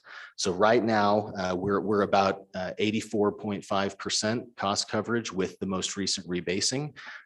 To think about it in round numbers, if we wanted to go to 100% cost coverage in Medicaid rates for nursing homes, right under that federal upper payment limit, we'd be looking at a $15 to $20 million appropriation. Very good question, Chairman Wilson. Thank you, Mr. Chairman. Stefan, just for my clarification, I remember in discussions with hospitals that the Medicare cost report does not include all of their costs. I mean, we've heard about like the flower shop or whatever, but I know they also don't include certain administrative costs, I think certain capital construction costs. So this nursing home cost coverage, does that have a similar exclusion to it, or are we actually looking at their whole, income and outgo divided, or, what? Can you just flesh that out for me? Mr. Chairman, Madam Co-Chair, you're right. It is based on allowable cost on the Medicare cost report. So there are certain things that are excluded. Again, that's our most comprehensive data source to really level set among the providers. We know there's things that aren't included in that, and we hear about that frequently, but that's our best data source for estimating what cost coverage is. Okay, Mr. Chairman, a final slide on slide 76. Like I mentioned, the legislature funded a nursing home rate rebasing this past session at about $2.2 million, which includes federal funds and general funds. It says here on the second bullet point that we recommended an appropriation of 7.4 million. That's a bit of a typo. But going back to my previous comments, what we had presented to the governor and ultimately the legislature was really that sort of choose your own adventure exception request. This was what the legislature ultimately did was do a 1% cost coverage increase, which again is that $2 million appropriation that we saw. But every percentage, to give you rough numbers, every percentage that the legislature or the state wishes to increase these reimbursement rates costs about $1 million of state general funds. And again, right now, we're just south of 85% cost coverage when you average across all providers. And Mr. Chairman, I'll close with just a caveat on that nursing home business models vary across the state and certainly across the country. You have nursing homes that focus more on rehabilitation and Medicare revenue, which has a much higher cost structure associated with it. Things like physical therapy, occupational therapy, and those types of services. When you do skilled nursing, it really has a higher requirement for the provider type, so thus a higher cost structure. In those types of nursing homes, Medicaid cost coverage will by nature appear and be lower. You also have nursing homes on the other side of that coin that are more custodial in nature and don't have a lot of the skilled nursing services that we see with the short-term rehabilitation and thus a lower cost model. So it really depends. And when we talk about cost coverage, what I don't want you to take away from this is that our policy is when we reimburse a nursing home, they tell us our cost and we give them 84% of that. This is really more of an estimate of what we see across the state in aggregate on average, how much cost coverage do Wyoming Medicaid rates produce, if that makes sense. It's really not a one-to-one thing. It really depends on the facility itself. And with that, Mr. Chairman, I will answer Co-Chairman Wilson's question. Very good, Chairman Wilson. Thank you, Mr. Chairman. And Director Johansson, sorry, just one other question. I don't promise to not have more, but my recollection is some years ago, and maybe with this previous rebasing, didn't we integrate some sort of acuity component into the reimbursement? And is that really only differentiating between the sort of the rehab type facility and the custodial, or are there gradations within that? Director. Mr. Chairman, Madam Co-Chair, you're right. There's a variety of factors included in the rebasing formula, including acuity of the population that's served by the facility. Like I mentioned, age of plant.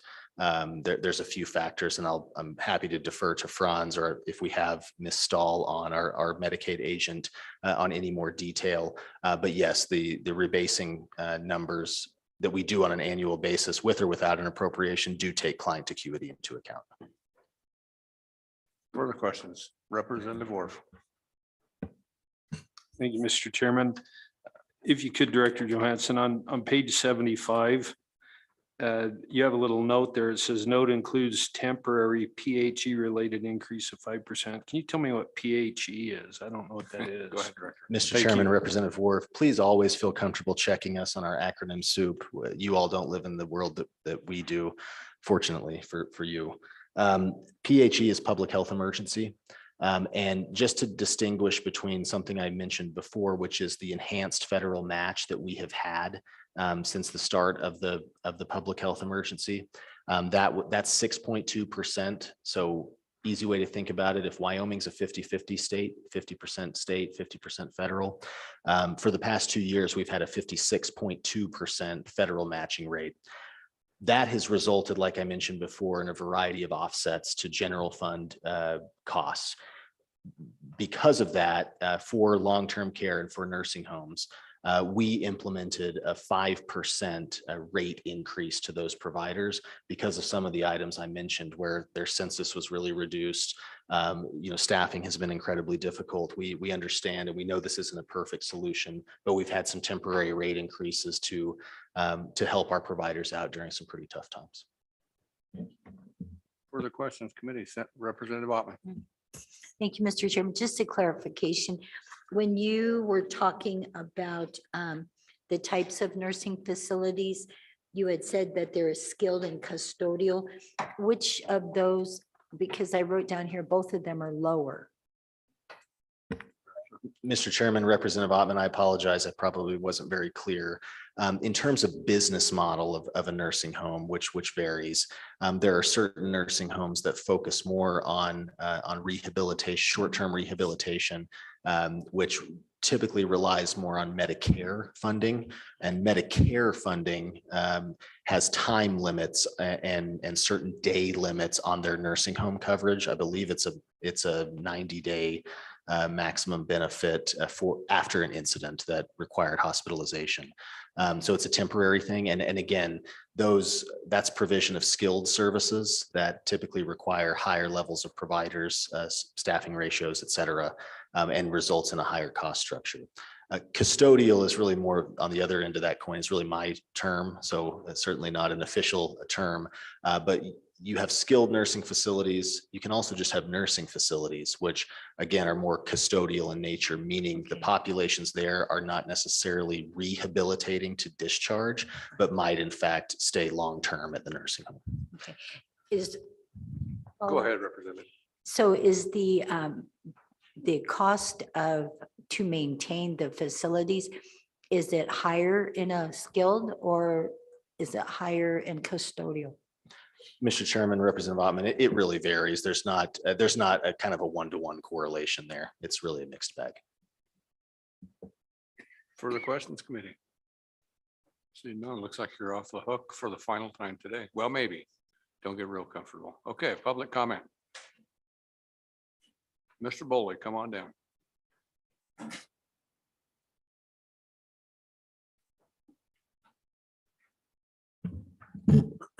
Mr. Chairman, committee members, Eric Boley, representing Leading Age Wyoming, which is one of the 2 long-term care facility or associations in the state. And we were the ones that actually suggested this as a potential interim topic. The one thing we'd like to make very clear up front is we're grateful for the bump that we received this year, the 1% that actually 1 point whatever that equates to 2.5%. Also, I met Representative Larson for the first time almost a decade ago when we did the rebase redesign. And it was a really extensive process. It'd been a long time since we'd looked at rebasing and how it was done. We had a lot of very long meetings and looked at, broke into 3 different groups and looked at all different aspects of how rebasing should be done. And I think we came up with something that was innovative and new and creative. And I think we hit the mark at the time. And as you've talked about, it had acuity base worked into it, along with other factors. But it might be time to look at it again. We did that, like I said, almost 10 years ago. Things have changed in that time.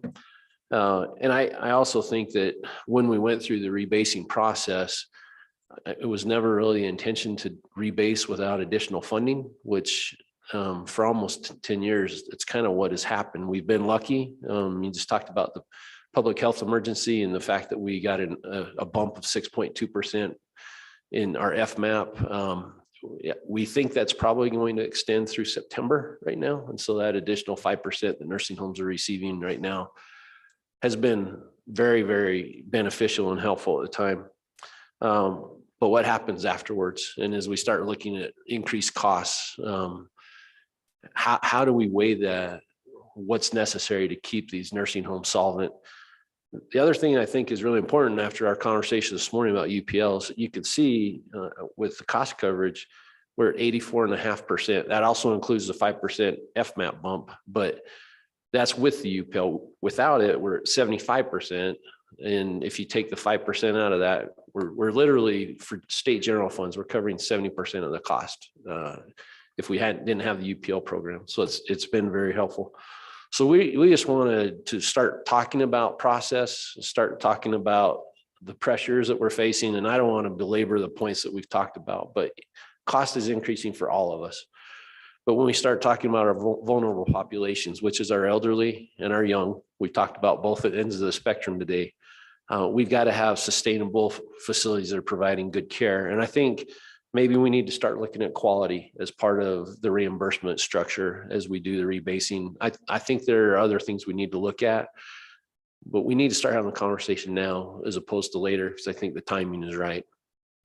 One thing I just wanted to talk to you about, Representative Ottman, when you talked about skilled swing bed or skilled nursing facilities. The nursing facilities that are attached to hospitals normally only serve Medicaid and private pay. And that's because normally they keep those patients in what we call swing beds. So it's basically the same thing. It's skilled care, but they have up to 100 days to be in that swing beds. And that's where they receive that specialized care to rehabilitate and sit and then go home. Swing bed. Mr. Chairman, I'm sorry, was that Go ahead. Medicare? And Medicare pays for that for up to 100 days. Yep. They also have to have a 3-day qualifying stay in a hospital before they can qualify for that. But there are long-term care facilities out there that are dually licensed and do Medicare, Medicaid, and private pay. And for the few people that actually have long-term care insurance, any of these facilities will accept that long-term care insurance too. There's not a lot of it in the state. That's really all I have to say. I'd answer any questions, but look forward to working with the committee on whether we need to do something new or make some tweaks to it. And I am going to advocate that it might make some sense to take a look at some increased funding as we move forward. Thank you. Questions or answers, committee? Go ahead, Representative Conley. Thanks, Mr. Chairman. So Mr. Boley, are you asking this committee to do another comprehensive rebasing that was done similar to what was done a decade ago? Or to do some tweaking? And do you plan on bringing the tweaks if that's the case? Mr. Chairman, Representative Conley, it wasn't actually the committee that did. We formed a work group, and maybe it's time that we take a look at that. Department of Health has a lot on their plate right now. But I do think it would be good to bring the stakeholders back together and take a look at changes that have taken place in the last decade. And like I said, we're really looking at a quality initiative. It's great to deliver care, but maybe we should reward those that give higher quality care. And also taking a look at the acuity levels. I just think there are some things that we might be able to do that would make some sense. Further questions, committee? Further answers, committee? Simply, no. Oh, Representative Ottman. You can tell this is a whole new learning experience, Mr. That's good. Chairman. So Thank gotta you. Learn somewhere. What I'm wondering about is when we're looking at nursing facilities, nursing care facilities, how often or how many in this state are private, if there are any, and then how many are state-run? Mr. Chairman, Representative Ottman, so there are 38 nursing homes in the state. And then there will be the new VA nursing home that will be opening shortly up in Buffalo. Off the top of my head, and I normally represent the nonprofits, which could be private or could be governmental. I think it's almost a 50-50 split, about 20 of each that are private and 20 that are nonprofit and public. I can get you better figures. I'd have to sit down and analyze the different facilities. Follow up. Follow up. And I'm just trying to get a feel for the hospital association as it goes. What capacity does the hospital association, I mean, I see here that, you know, you come to legislative meetings and you fight for your people. I see that. So do those benefits carry over to the private sector then also? Or how does that work? Thank you. Mr. Chairman, Representative Ottman. So under the Wyoming Hospital Association, we've contracted, and basically I run one of the two long-term care associations in the state. We have over 20 members of the 38 nursing homes. And we advocate for all of them, just as we've done throughout the pandemic. We took care of every nursing home as we worked with the Department of Health and the governor's office to allocate funding. We want to improve healthcare, the spectrum of healthcare. And I work closely with Ms. Passanel that represents the private for-profit nursing homes as well. And I know that rebasing and funding is important to their association as well. Further questions, Chairman Wilson? Thank you, Mr. Chairman. I just want to clarify with Representative Ottman's question. She asked how many were run by the state. The state only has 3 nursing homes, I think. Basin,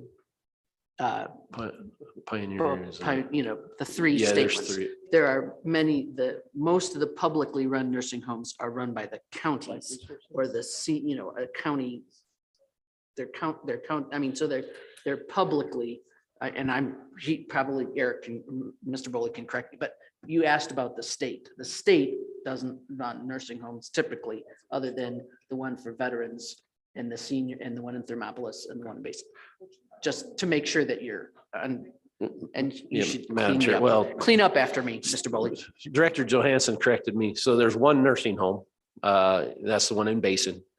There will soon be the VA nursing home in Buffalo. There's an assisted living facility in Thermopolis. And then there's Life Resource Center, which I think is going to have some long-term components to it. Yeah, and soon to be open in Lander. One more follow-up, please, Mr. Chairman. Go ahead. Yes, with the Life Resource Center, has that mission of that facility changed over the course? Because I thought it was going to be for disabled or something, and then has that changed, or is it because there's more buildings being utilized, or? Mr. Chairman, Representative Ottman. So my understanding is some of the patients at the state hospital, the geropsych patients that are long-term residents, will be moving to a portion of the Life Resource Center. They've also built a greenhouse model long-term care facility, so they'll be able to take care of long-term care residents as well. So I think the mission has changed, and it's to help out the state hospital to get rid of those, not to relocate the geropsych patients that can't stay there for long lengths of time, and so that we can take care of the Title 25 and other patients that need to be taken care of in Evanston. I almost said that wrong. Good answer. Somebody could have smacked me. That was a good answer. You better quit while you're ahead. Yeah. Any further questions? Seeing none, you're off the hook. Thank you. You came back for a second helping. Go ahead. I did, sir. Thank you, Senator, or Mr. Chairman. I don't know all the etiquette. I'm sorry. You're doing great. So aside from being involved in home health, I was actually a nursing home administrator for 10 years. And I'm speaking on behalf of my colleague and coworker, Kelly Rogie, which I know you guys are all familiar with. She just wants to remind the committee that none of us could get away with paying 84% of our bills or our mortgage, at least not for long term. Though there has been financial bumps due to the public health emergency and the funding that was released. That money is short term, but the ongoing regulations that we will be facing in long-term care as a result of the COVID-19 pandemic, those are going to last forever. And regulatory costs are one of the primary costs, aside from labor, that long-term care facilities face. And so, yes, we did get a very nice bump in reimbursement, but again, that's temporary. And we will be looking at a lot of long-term regulatory changes that will have costs associated with it. And those costs and those regulations will be long-term. And so I just, again, speaking on behalf of my colleague and coworker, I just wanted to remind the committee of that. Thank you. Thank you. Any questions, committee? Thank you very much. Further public comment? Seeing none, that concludes the committee's business today. Committee Chairman Wilson, let's talk to LSO. Any directives? First of all, on this subject, and you can correct me, there are several members in here that are part of that task force. I believe one of our subcommittees is on aging. Am I correct? Yeah. And my suggestion here would be concerning the rebasing, and Mr. Boley is a part of that committee as well, or that task force. Is that, and I would bet any amount of money that Ms. Davis is probably listening to us as we speak, that we go to that subcommittee. Yeah, wave at her, everybody wave at Jen. That we take this to that task force and have that subcommittee perhaps take a look at this. And if it comes out, if they think it's indicated, that they could come forth with a recommendation for a bump or a rebasing or whatever they come out with. But that's already in place. Your thoughts, Chairman Wilson? So I was just going to be clear. I'm not sure that I understood Mr. Boley to be talking specifically about rebasing, but rather reopening, as it were, the formula for rebasing, which is what we did some 10 years ago. Is that more correct?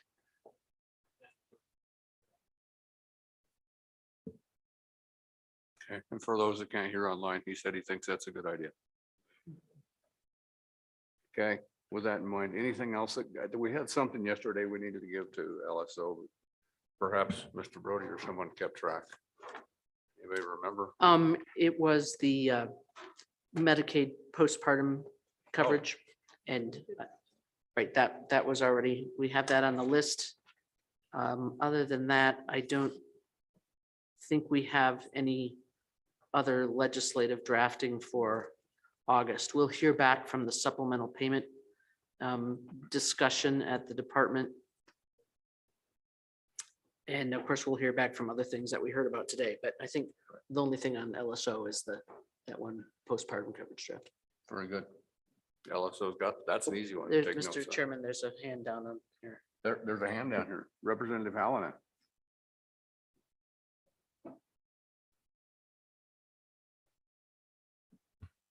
Thank you, Mr. Chairman. I move that we ask the LSO to prepare a bill that would allow the committee to review the issue of the PRTF funding according to the limits that are imposed by that. So I move that we ask LSO to do that for our next meeting. Thank you, Mr. Chairman. Is there a second on that motion?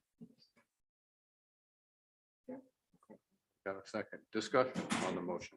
Representative Conley. Mr. Chairman, I am absolutely in favor of that increase with the UPL and to look into the possibilities for a system in order to do that, but it was my understanding that we're going to get a very specific recommendation at our next meeting in order to do that in the best way. Because it seemed to me like there were at least two different options, and we want to hear what those are. And then I would absolutely be in favor of, well, we'll have to see what they are, but pursuing it. So right now, I don't think it's the best timing for that motion, because we couldn't tell LSO which of those to choose. Further discussion?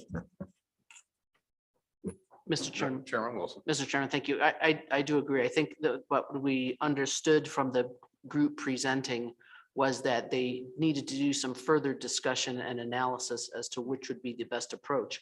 So rather than try to have LSO draft multiple bills on those options, we may as well save them the effort and wait until we know what the option is. I think that would be my approach. Thank you, Chairman. That would be, I would be in agreement with that. I think we're premature now. We may be preparing 2 or 3, perhaps more drafts. And we would be better to wait until we get those recommendations back. And that would be my recommendation. Representative Helena. Thank you, Mr. Chairman. Well, I would just say that as a private physician, we used to have an injection that we gave, and the reimbursement that we got was less than the amount that the medication cost. So I can understand why these people want to have this upper limit of normal reimbursement. But in view of the opposition of the members of the committee, I'm going to withdraw this motion and let this meeting come to an end. With that, Mr. Chairman, thank you. Thank you for that withdrawal. Bring it back in August. Yeah, keep it, write it down and bring it back to it because we'll need it again. I was just going to add that I calculated the cost in my practice the other day of the syringe, the needle, the medicine, the MA that had to give the shot, and it far exceeded what we were getting reimbursed for doing that injection. That's very common. And people that aren't in medicine, as you are, have a hard time appreciating that we don't get near sometimes what we put out. So anyway, that's an aside. Anything further from the committee before we release you to hit the highways? See nothing. Everybody got their voucher turned in? I still need one from Representative Wolf. Yeah, always the late one. And by the way, somebody down there had a phone going off earlier today. I don't know who it was. You can arm wrestle. I do. And bring us donuts in August. Okay, with that, I think we need a moment of silence before we leave for our Excuse me. dearly departed Mr. Brody. Oh, Lynn, go ahead, ma'am. Mr. Chairman, just wondering about my voucher. What do you want me to do with that?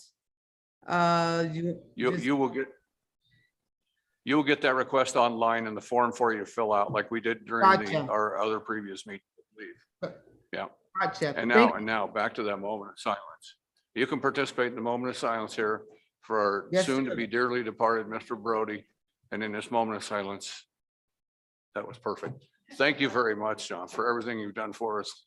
You've kept us alive and kept us on the right track most of the time. Thank you very much. We'll see you all in August. Please go home safely.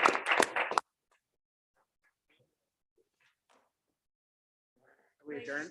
We are adjourned.